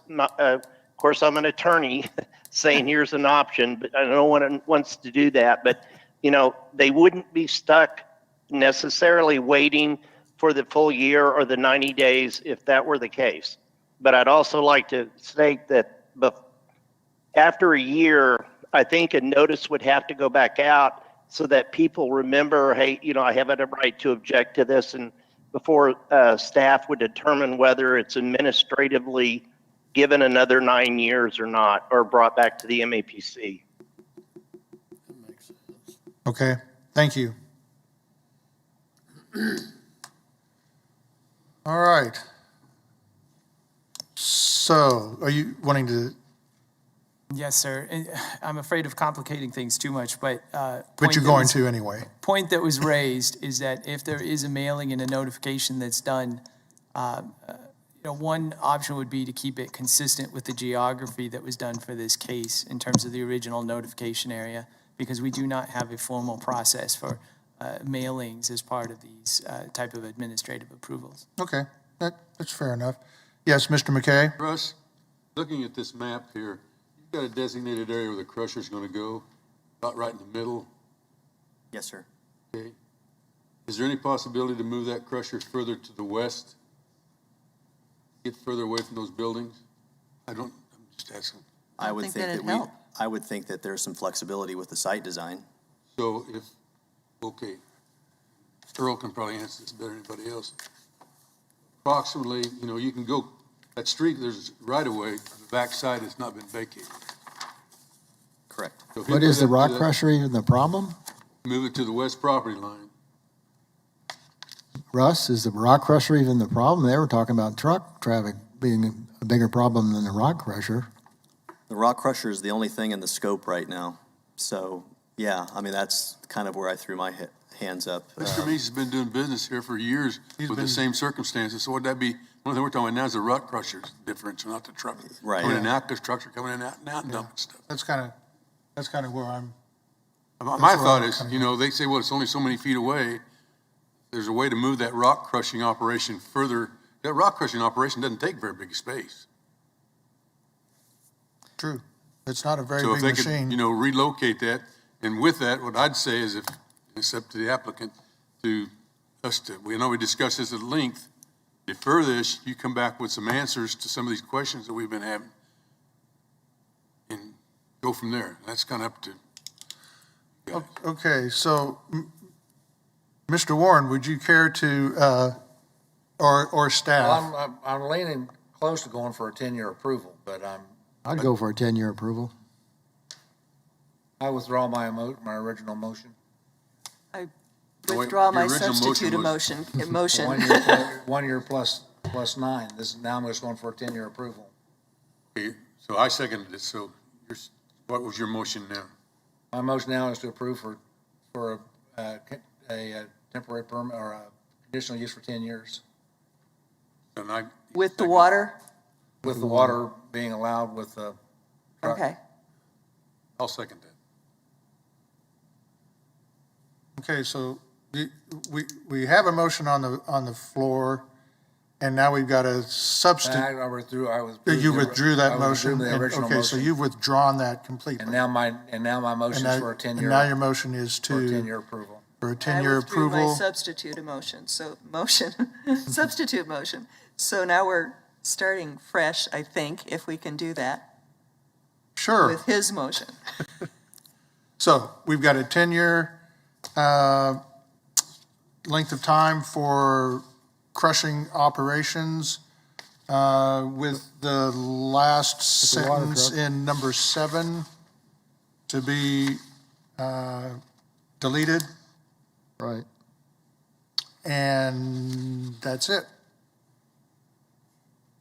So, yes, Mr. McKay. It's not part of the motion, but I would like for Mr. Meese and them to look at maybe moving that rock crusher as far away from the existing business that's there that seems to have a problem as they possibly can. That's something we can't do, but they can look at it. And I would also, I mean, it's not going to put it in the motion, but it would be, I think, neighborly if there could be some coordination of when you're going to be crushing so that at least QTM is aware of anything that, they can at least be sensitive to that, knowing that that's coming.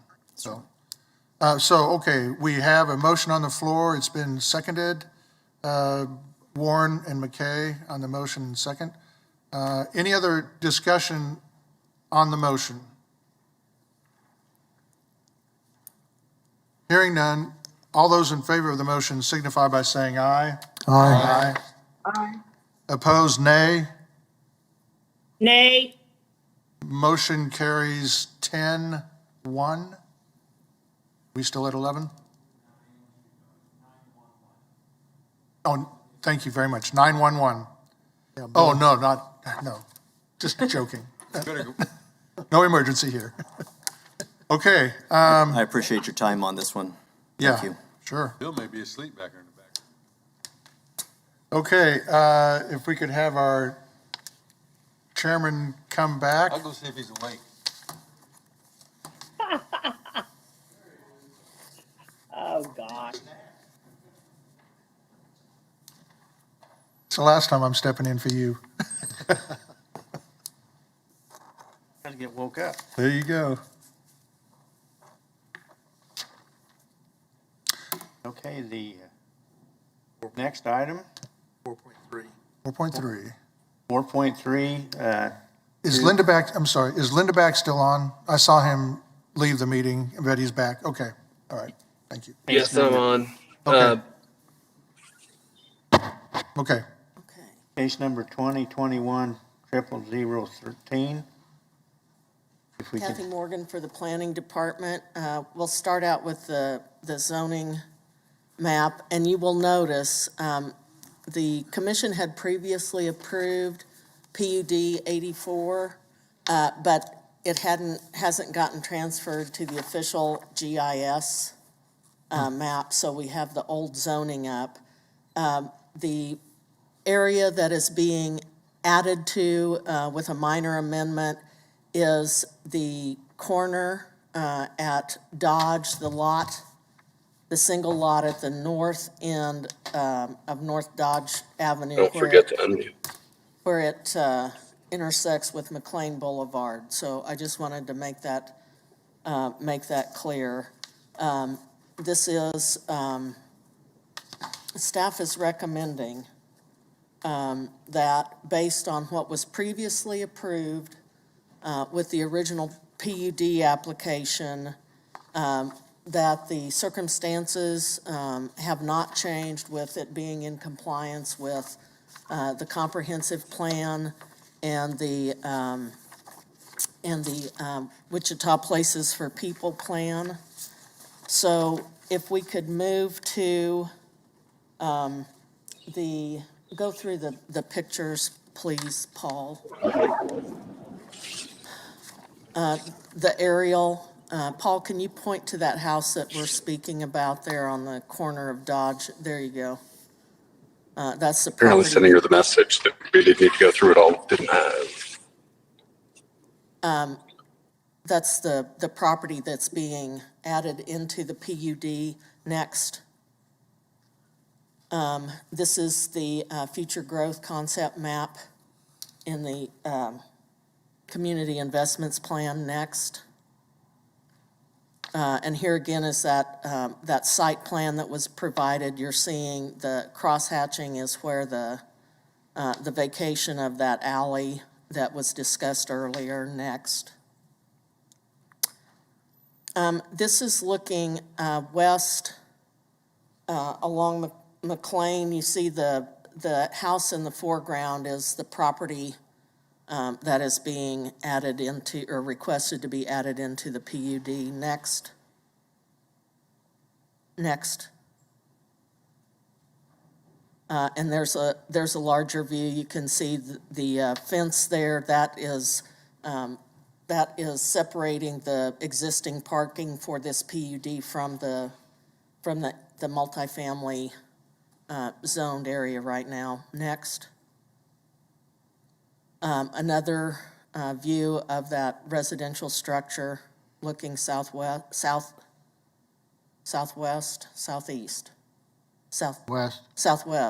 Next.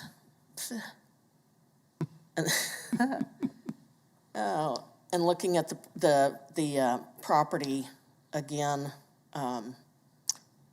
there off the alley. Next.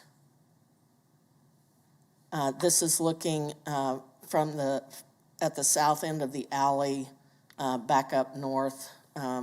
As was earlier mentioned, the property is all owned under one ownership now of that block from between Exposition and Dodge. Next. The parking area, you can see up in the middle right where the fence is and the property where the residential structure is located. Next. More of the same. Next. Parking area to the south. Next. And this is across the street with the business located at 514 North Dodge. Next. And this is looking south on North Dodge Avenue. You see there was discussion about where the water hydrant is. That is city easement. So just for a point of reference. Next. This is the alley looking south from that residential property that we're adding into the PUD.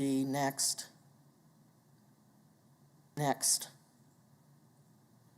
And so if we move on to the TheraPlay development guidelines, staff is in agreement with the proposed language with the exception of provision number 2, land uses. And you will notice what has changed in point I there, accessory apartment has been added and medical service has been added into the allowed uses. Under point II, the applicant has requested the conditional uses by the Delano Neighborhood Overlay District to include utility, minor, warehouse, self-service storage, and wireless communication. And staff is recommending that item be completely stricken from the overlay language or the PUD language. And with that, I will answer any questions. Any questions, staff? Mr. When we McKay? approved this earlier, are those permitted uses exactly what we approved? Yes. Less that that you got in yellow here. Okay, thank you. Yes.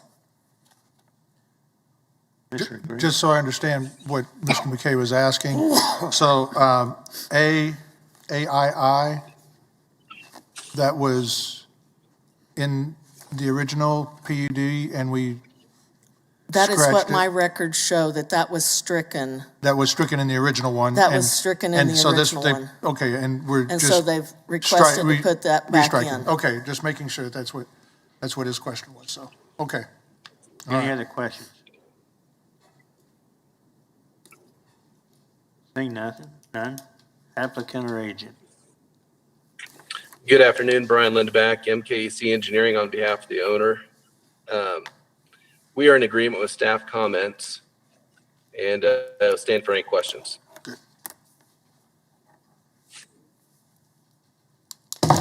It is getting late, so I appreciate that. Any questions, agent? Seeing none, is there anyone in the chamber like to speak on this item? Anybody virtual like to speak on this item?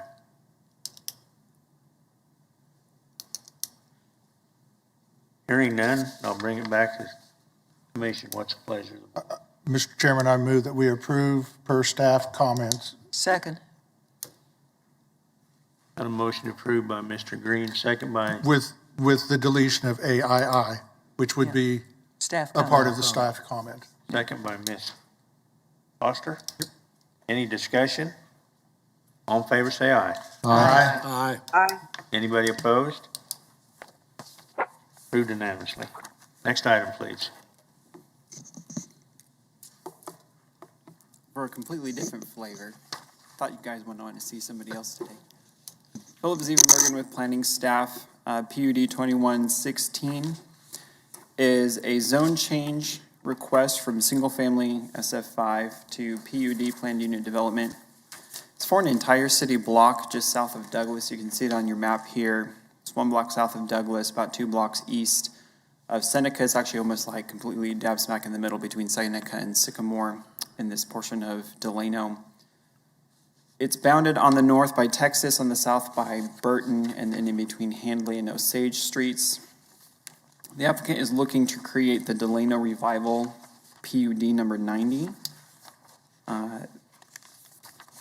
With the long-term redevelopment plans for a mixed-use development, which could include multifamily, office, retail, event venue, and entertainment venue, as well as a hotel.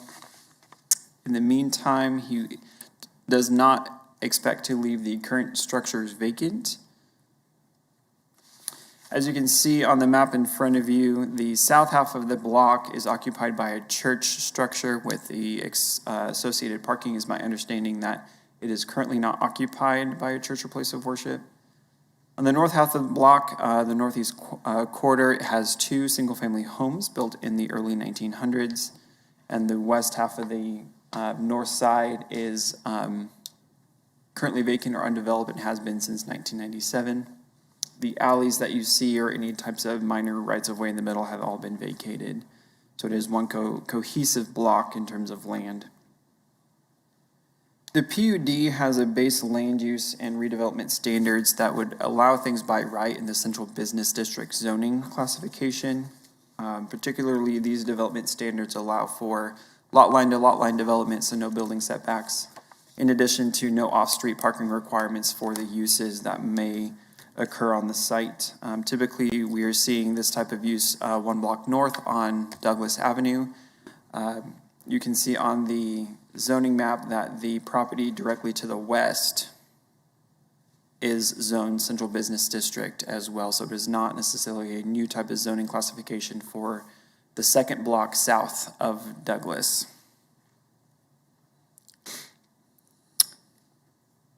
They do have a list of use exceptions, which were in your staff report, but for the sake of time, we'll only address those if you have any comments on them. They're pretty standard use exceptions for this type of an area. The PUD would allow a commercial parking area as well as tavern or drinking establishment, nightclub in the city, and entertainment establishment. We'll talk about those in more detail in just a little bit.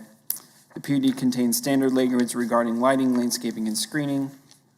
And it also has architectural controls that would make sure that this adheres to the Delano overlay, which would require any type of site plan and elevation review by the Delano Design Committee before they would get any building permits. This also includes any modifications to the current structures on the exterior anyway. So modifications to existing structures as well as any new construction would have to be approved by the Delano Design Review Committee to ensure that it is compatible. All of those compatibility standards and design standards are listed in your staff report. And again, I'm not going to go over those for the sake of time. Regarding the commercial parking lot, staff is actually recommending that this be stricken from the PUD language for the following reasons. First of all, to define it, basically it's a parking lot that would allow cars to be parked for something that's off-site. So the church parking lot, obviously, they can use its accessory to the use that's on the site. A commercial parking lot would be, there's a ball game going on at Riverfront Stadium and they want to park cars for people to park and walk over to the baseball stadium. Or if people want to park cars on the site and then go to shops or restaurants or things along Douglas within Delano or somewhere else on the site. The reason staff is looking to have this stricken from the PUD language is that it's not in line with the Places for People plan, which is the infill development plan that has an emphasis on walkability. The Delano plan, which we discussed in the plans and policies section, identifies the site for future land use as residential uses. Though the PUD may provide opportunity for mixed-use development, a commercial parking lot is not in conformance with that plan. If the site were to be redeveloped as a commercial parking lot or just is used in practice as a commercial parking lot with the existing parking that's there, and there becomes the market for commercial parking, it could be likely that they may not want to redevelop because then they're losing that revenue stream. And what we as staff don't want is this just to turn into a parking area. We'd like to see and promote it to be redeveloped as a mixed use and not just turn into a parking lot.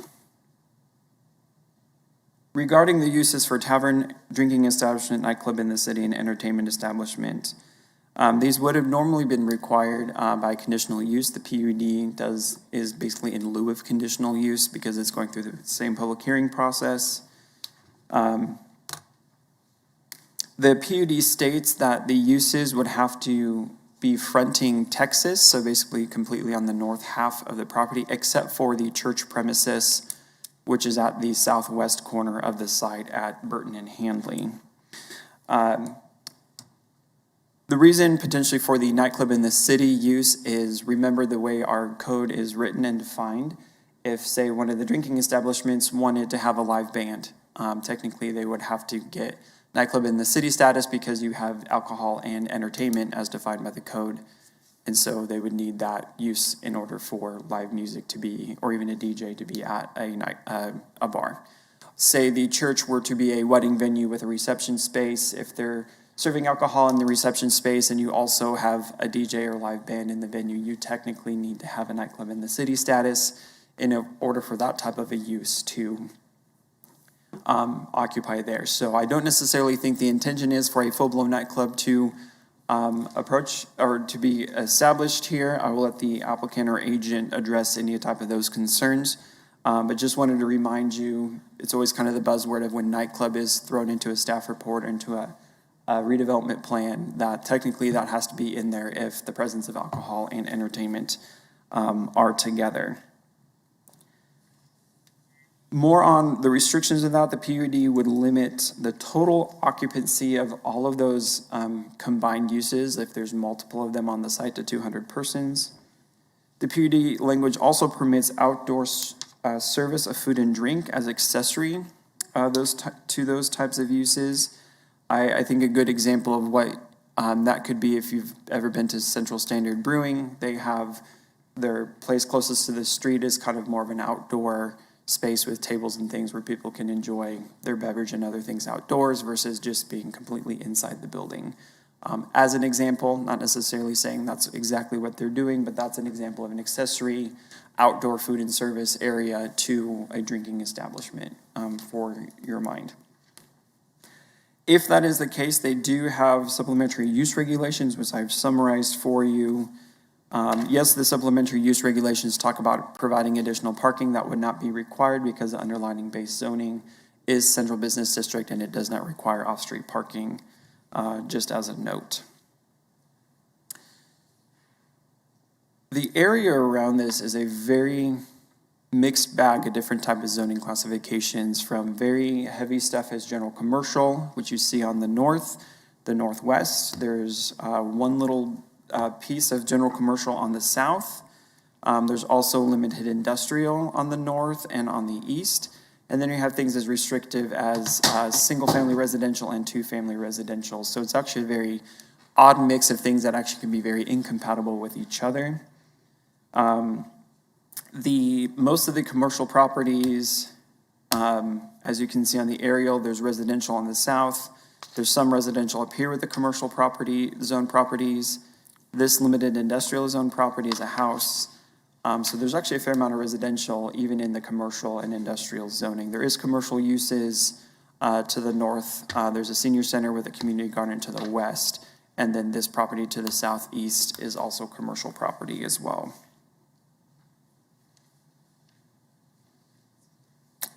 Public services, there are no access restrictions to the site on any of the 4 local streets. Wichita Transit has bus stops along West Douglas as well as West Maple, both of them a block away from this site. Along Douglas also has the Q line service, which is the free service on the weekday evening and Saturdays, providing service along Douglas all the way to Clifton Square. Conformance to the plans and policies, the proposed rezoning is largely in conformance with the Delano neighborhood plan. As I mentioned before, the land use map of that identifies it as residential use. The proposed PUD could permit residential use, more of a mixed nature. It would likely be higher density. In addition, the guiding principles of the Delano plan state that they want to support an innovative and vibrant and diverse economy and make value-added decisions for which the proposed PUD supports. The redevelopment of an entire city block could add value to the neighborhood and help implement a neighborhood plan. The proposed rezoning, in a sense, is also not in conformance for different reasons. One of them is that one of those guiding principles states that it wants to take care of what we have. It could be as redevelopment happens that the existing buildings on the site could be demolished to make way for new buildings. So in a sense, it's kind of conflicting with what the plan says on whether or not it's completely in conformance to it or not. The comprehensive plan, this rezoning is in conformance with that, which identifies the site as new employment or new residential and employment mix, which calls for higher density residential due to the presence of employment, and for employments to be less intensive due to the presence of residential uses. Finally, it's in conformance with Wichita Places for People, which identifies the area as an area of stability, which calls for improvements geared toward continuing the area's momentum and strengthening the established context. The Delano neighborhood has gained momentum in recent years with multiple new projects being completed, bringing a mix of new employment and residential to the area. The new mixed-use development could continue that momentum. Overall, staff is recommending approval. We do have some changes into the PUD text that I can go over real briefly. Several of them are just kind of nuanced wordsmithing things that don't necessarily need to be identified. But things I want to highlight here is under B, under land uses, item B, which is the parking area commercial, to be completely stricken. We're adding some language about the combined occupancy of 200 people under item III for the drinking establishment and nightclub uses. The applicant initially submitted a maximum building height of 84 feet. We are recommending that that just be a standard 80 feet. And then under item 9, under signs, just more clarification on intent of what the applicant was doing. We had some significant discussions with the applicant regarding signage, of having commercial signs potentially being nuisances to residences across the street. And so any lighted commercial signs shall be turned off after business hours when they're abutting or across the street from two-family or single-family residential land uses. So just adding that language there. And the rest of the stuff under item 10 is generally just some housekeeping things regarding the language of it. Go through the rest of these slides here, if this will work. There we go. Hopefully it just doesn't. Okay, quite a few photos here. I have several from each corner just to give you an idea of what the site looks like in the surrounding area from all four sides. So bear with me here. All four of them are from the same intersection, so we just kind of move around the area kind of in order. So this is looking at the church property, standing at the corner of Burton and Osage, so on the southeast side, looking at the church and its parking. This is looking to the northeast at one of the houses east of the property. This is looking to the southeast. This is one of the commercial properties that's zone limited industrial. The nearest portion of this property to the location actually has the least intensive. That building is actually closer to Maple than it is to this property. This is looking directly south at the house that fronts Osage. Now we're moving to Burton and Handley. This is looking at the church building from this intersection. This is looking directly west to the senior center and its parking lots. This is looking to the southwest at a single-family home. And this is looking to the southeast at the homes that are south of the site as well. Moving to the northwest corner, this is looking at the undeveloped portion of the site. It's actually a very well-maintained piece of grass right now. This is looking to the northeast. This property is technically zoned general commercial and is developed with homes. This is looking to the north. Immediately is undeveloped, but there are commercial properties further north. And this is looking at the community garden, part of the senior center property. Final corner, this is the houses that are occupying the northeast portion of the site, again built in the early 1900s. This is looking directly north at some commercial uses on limited industrial zone property. This is looking to the northeast. This is the property for Credit Union of America. It fronts Douglas, but its parking and drive-through lanes for its banking and ATMs are on the south portion of the site. And this is looking to the east at some homes, again, the very corner property being industrially zoned. Findings for our recommendation, and then I'll wrap things up, is with the zoning and the character of the neighborhood, as I mentioned before, it's a mixed bag of higher intensity commercial zonings and industrial zonings, which actually could lend to higher intensities than what this PUD would afford.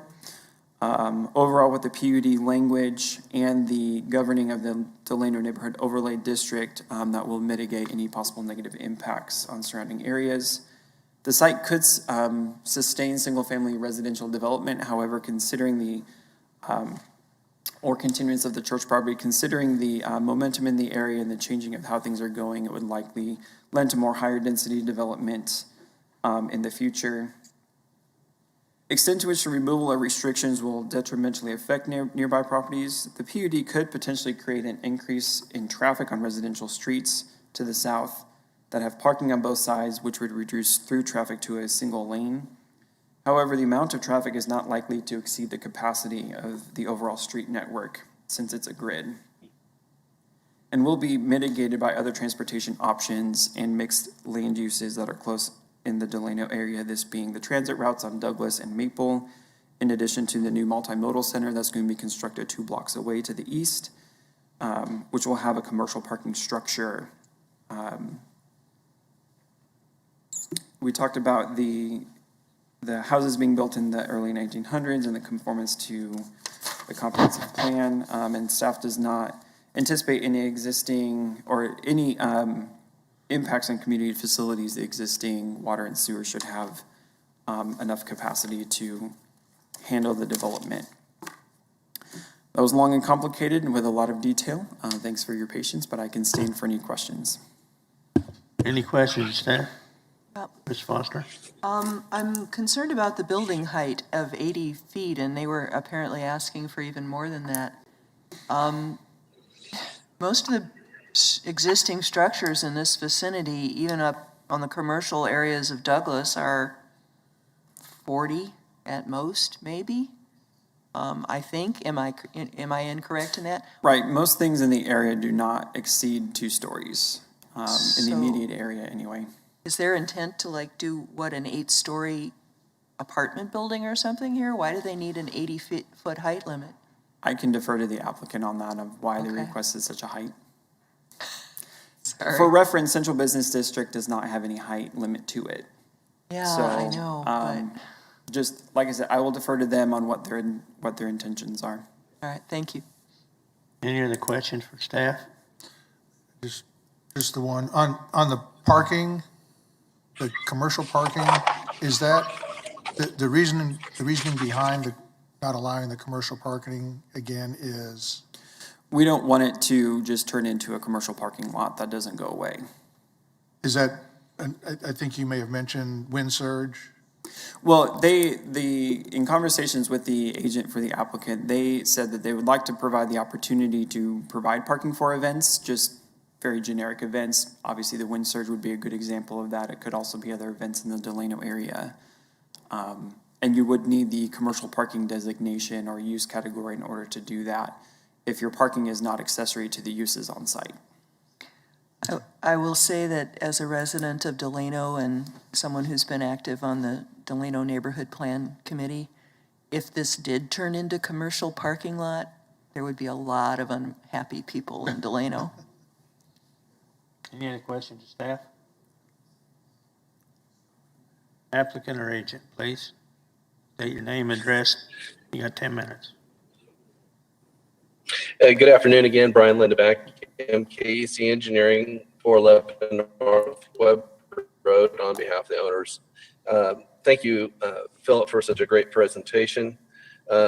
We are generally in agreement with staff comments. We would prefer to have the commercial parking on an interim basis until additional parking facilities might be generated. If that would be a 3-year period or 5-year period, that would be our thoughts. But there is currently other businesses that are permitted to do commercial parking that are supplementing the parking for events such as the wind surge. So we would like an opportunity to aid in that, providing in that overflow parking as an option. However, it may not be something that we pursue, our client may not pursue that. I'll address the height question. There is we asked for an 84 that looks at like a 7-story building. And the reasoning for the logic behind that is our site is, while it may sound like a big site of being a whole city block, the reality is it's 285 feet roughly square. That doesn't leave a whole lot of room when you're talking about doing a mixed use development. When we talk about mixed use, we talk about, parking and, retail or some sort of business on the first floor, could be office, possibly even second floor. And then on the upper stories, having, living space, for residents or other similar type of, residential uses. So, I guess to the thought there is, that basically 80 feet allows us for a 7-story building. The building nearby, I believe it's off of Sycamore, that was recently built. It is a 5-story building. It has similar things going on with a parking facility and some business on the first floor. So that is what we intend to do with the property long term. Short term is to maintain, the houses. In fact, they're renewing some of the houses right now for, rental opportunities. And then again, kind of continuing, what we would hope to do is to lease out the existing church building to a church, as well as the option for event space for things like you might see at the Wichita Boathouse. So I think that answers the height and possibly the parking question and any concerns we have about the commercial parking area. We do understand the staff's concerns, and I don't believe the owners have acquired the entire block solely to turn it into a parking lot. I don't think that suits their goals. So I think it's safe to say that's not a viable long-term option for the property. But, I think in the short term, we would ask that it be provided. But with that, I'll stand for any additional questions. Any questions, Agent?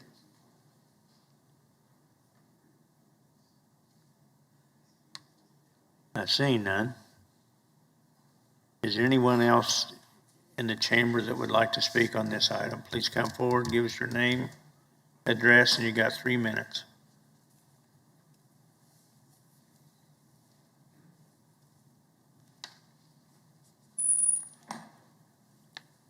Linda Pickering, 303 South Osage. And I'd kind of like to know who is the owners or who's buying up the property and what really is a mixed, what are they looking at? What are we really talking about? I mean, I don't want a 7-story hotel next door or something that turns into a slum. So who are the owners? Who is buying it? What are their real plans? Because it all seems real vague. The name we got is who the applicant was. What we're dealing with is a PUD case. Yeah. So what they decide to do with it, we probably cannot limit it. I mean, I guess we could limit to some uses, but we can't tell them what they can do with their property. So I think you just need to give us your concerns, and we'll have the agent do some rebuttal and go from there. That's all I know we can do. Yeah, because I think 7 stories, 8 stories is unreal in a neighborhood, I mean, maybe you guys would like it in your backyard. I don't know. And just north of that, there's some industrial property, and I don't know if there'd be a limit on how tall of an industrial building could be built in We there. don't have anything in our area that's, And I mean, that whole area changed. I mean, I remember 100 years ago when everybody had the opportunity to change their zoning from light industrial to whatever. And so this has been an ongoing deal for, well, maybe not 100 years, but several years. Okay. Any other thing? Please, any questions of the speaker? Yeah, I got a question. Could you come back, please? Do you have any concerns about the parking lot? well, not a whole lot. I mean, right now there's a church and there is a parking lot there. During the games and things, the street gets real busy. It's hard to get in and out of my driveway.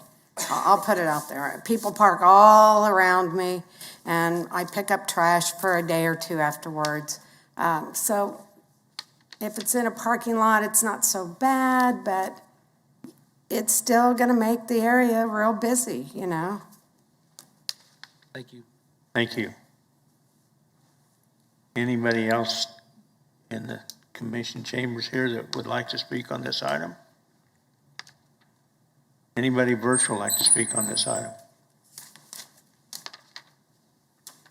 Seeing none, I'll bring it back to the agent for rebuttal. You got 2 minutes. Thank you. Quickly, I just want to make sure everybody is acknowledging that the property due west is zoned CBD zoning, which is limitless on the height of the building. So there's that. I think it's completely reasonable to have a multi-story building in this location, given the redevelopment activity in the area. And I think it's commendable that a developer is looking to redevelop an entire city block, which is unique in Wichita. And they're also doing it without the benefit of a Star Bond district or other TIF financing or CID financing that's presently available. So I think it's commendable that we have local developers. The developer is 220 South Handley LLC. They're comprised of local folks and a friend of the local folks. So I think it's nice to see local development happening. Mixed use development is I think what the comp plan is looking for here. And I think providing interim parking for the Ball Diamonds, I think it would be nice. But again, I'm not gonna die on that sword for commercial parking on this site. I think it would be a wise choice for an interim period, and would be fruitful for the community as a whole. And our owners are looking to do so. They do look to redevelop this property in the near future. That could be, 3 years, 5 years. But we think that's a good thing for our community. And with that, I'll stand for any questions. Any questions? Agent? Mr. McKay? Yeah, I was wondering, Mr. Lindebeck, guidelines that Delano overlay has, what was their comments about heights? Okay, yeah, I don't believe I mentioned this, but we have had significant conversations with the Delano United group. We met privately with them on two occasions and once just last week for their neighborhood, their official meeting. And then we've also met with the neighborhood, the Delano Neighborhood Association. And at all those meetings, we've had no issues. We've had favorable reviews. And I don't know if that answers your question, but I hopefully that shows that we've gone above and beyond just, the normal solicitation for comments. I'm having a little trouble with an 8-story building there. The baseball diamond's not even 8 stories tall, except for the lights. And the apartment complex next to the ice rink is not 8 stories either. So. But I know that we recently just approved, 84 feet for 2 structures by the ballpark. I mean, I realize it's not in the. That's in the ballpark. It's in that ballpark area. Ballpark complex. But we have approved that height in the Delano district. I got some comments.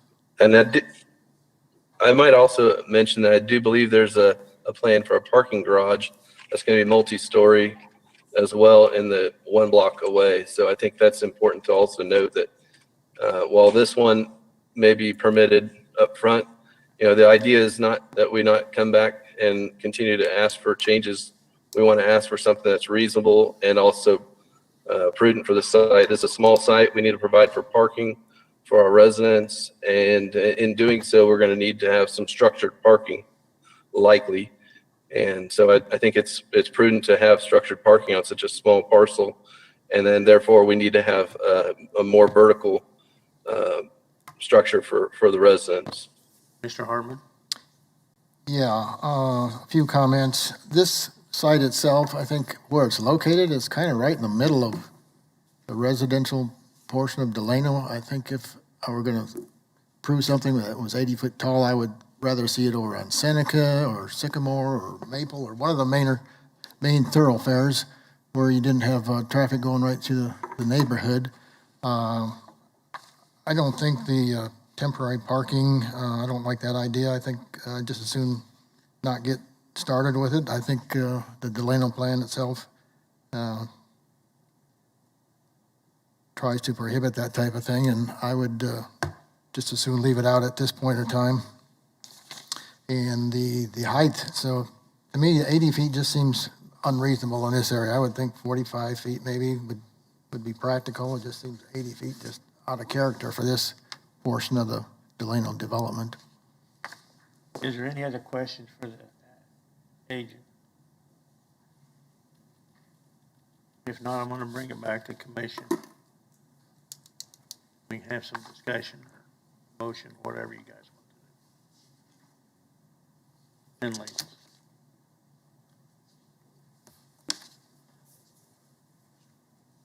Mr. Moore. Yeah, look this way too. His job. I guess a couple things. 80 foot does sound a little bit excessive based on the interior aspect of the neighborhood, but it is a changing dynamic when a lot of activity is going into an area that the need to go up is there. And whether that's 60 foot, or something, something that allows us to go 4 or 5 stories high rather than 7 or 8 stories high. That may be something to take a look at, but I think that the need to go up is there, so I wouldn't want to see us take that out completely. I'm having a hard time understanding the feedback and the kickback on parking in an area that we're trying to, and even that the neighborhood that is there is trying to bring business into the deal, and you got people parking on the street, making all kinds of problems trying to find parking. When you've got a parking lot there, why not allow them to use that for a commercial business to alleviate some of the parking as much as you can, because that just exasperates the problem if you don't allow that. So I'm curious on why that would, what the negative aspect of using that parking lot. Philip, do you want to respond to that, or you want me to, or Scott? I'd like an opportunity to take a stab at that one. So with parking, I think it was not so much an issue of them doing it on a temporary basis for special events, but I think the challenge is that the spirit and intent of the Delano plan, as we interpret it, is for a vibrant area that's got a lot of different activities, things going on. And a parking lot, although it can be accessory to that, it does not allow, it by itself does not create that environment. And so that was one concern, is that if this was provided to turn into a long-term commercial parking area that would not get redeveloped, and I understand that the applicant's agent has expressed that is not their intent either, but we would just be fearful that if something was to happen there with a long-term parking lot, that it would not neither accomplish the vision for the area and the intent that people have talked about.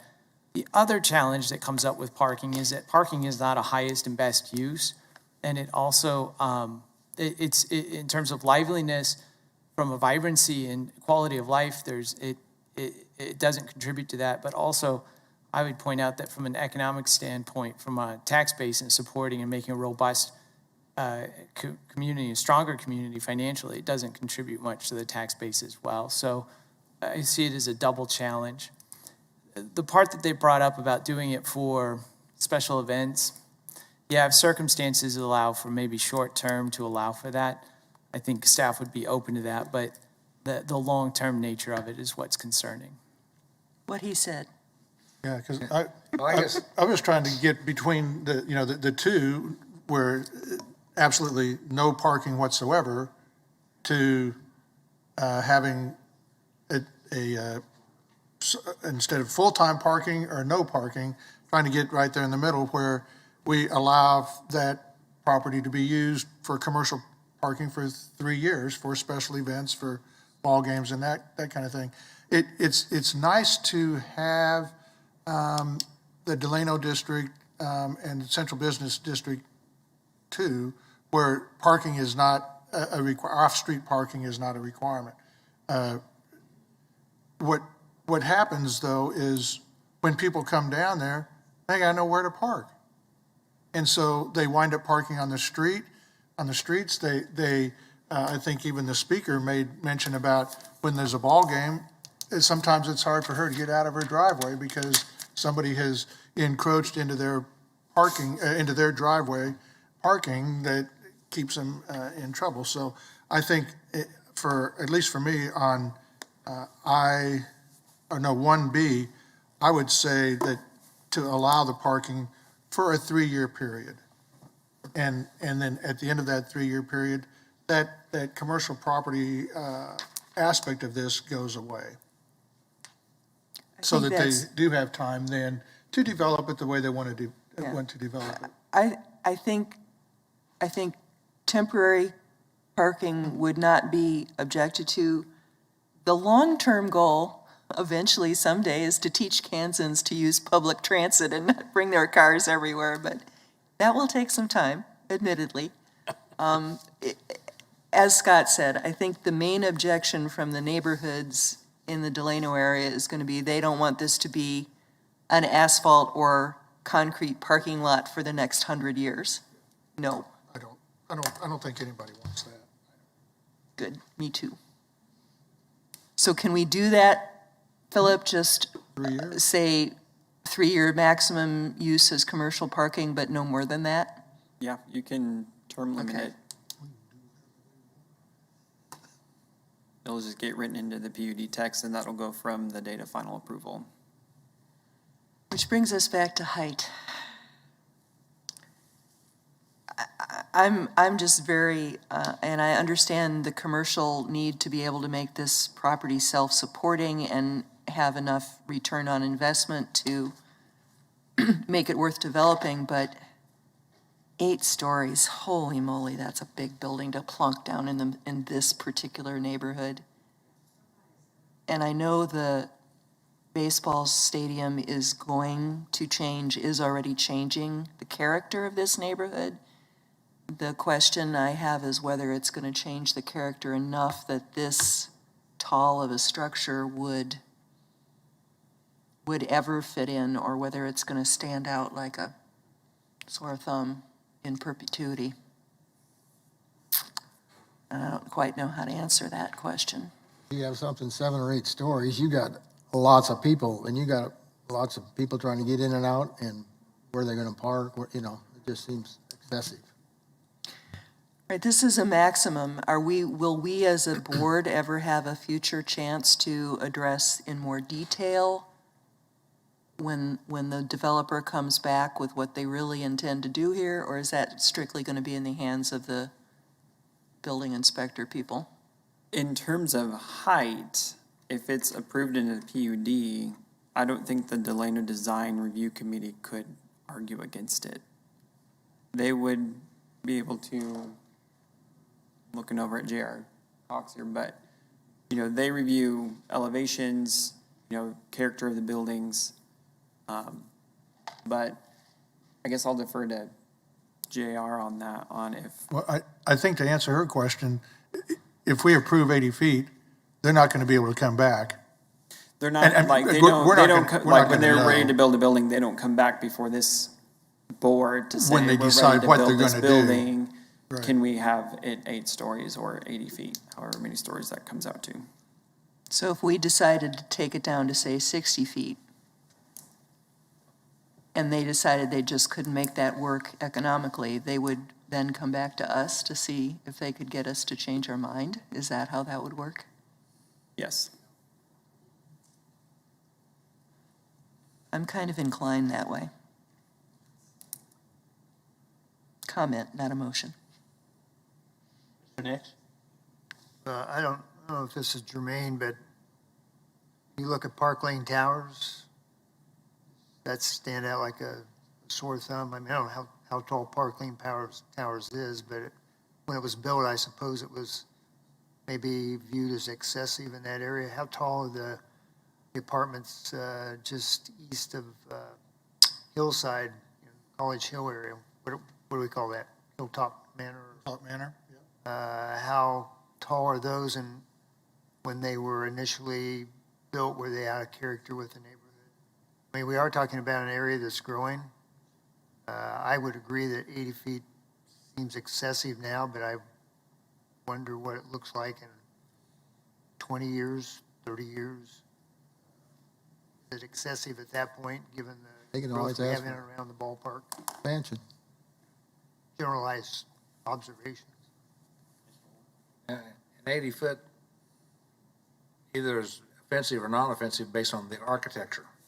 If you go with a concrete cinder block building that's 80 foot tall, that's not going to be very attractive. You go something that is in character with something that was built in the late 1800s, something like that, then you've got something that aesthetically can fit the bill. I think aesthetically, I would count on the further process with the Delano Design Review people to work on that.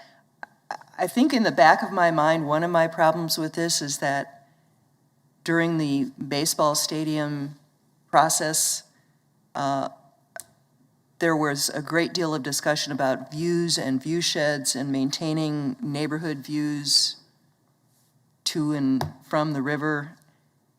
And somehow, I think this is triggering that response in me, that we went to such great trouble to make sure that the stadium didn't get too tall, and now we're going to plonk this down and have it be, what, approximately the same height as the stadium? Is it about 80 feet at the tallest for the buildings there?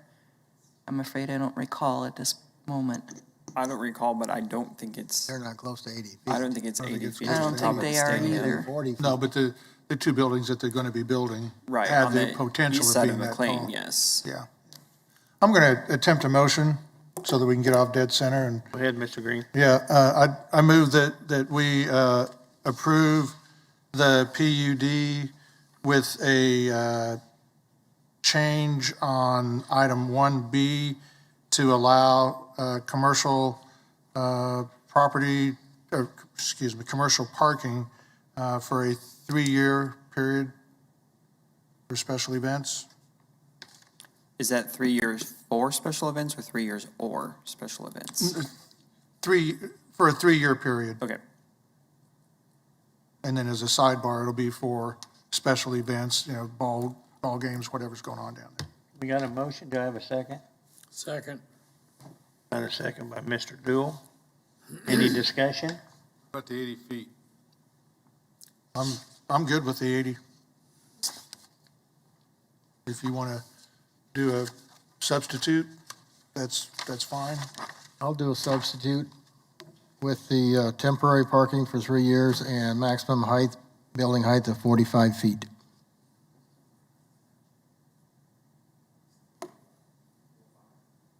Four, five? 4 or 5. 4 or 5? Consider 60? Instead of 60. Too low.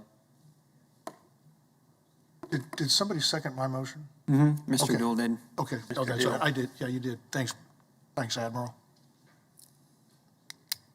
I guess we got some discussion about whether 45 or 60.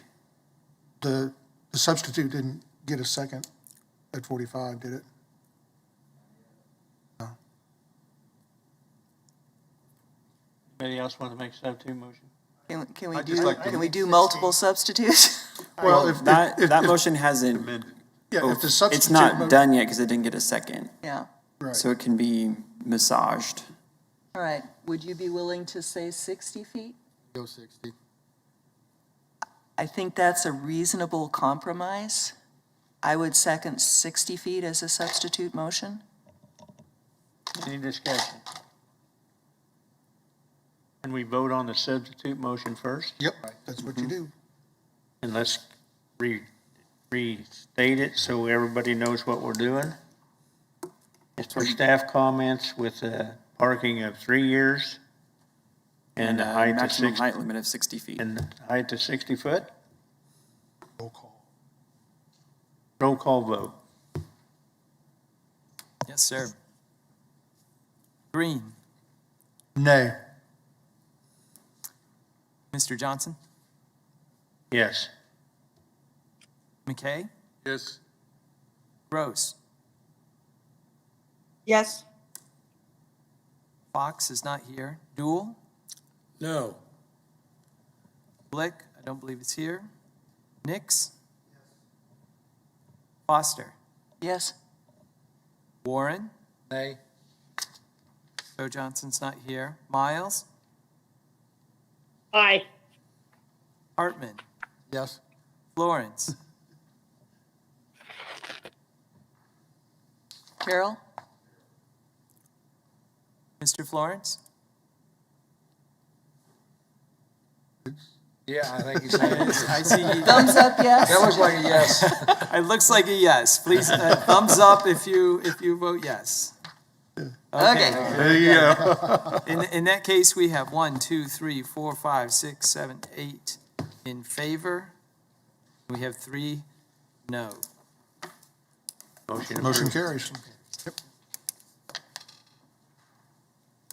All right, Scott, any other business for today? No, sir. All right, then we're adjourned.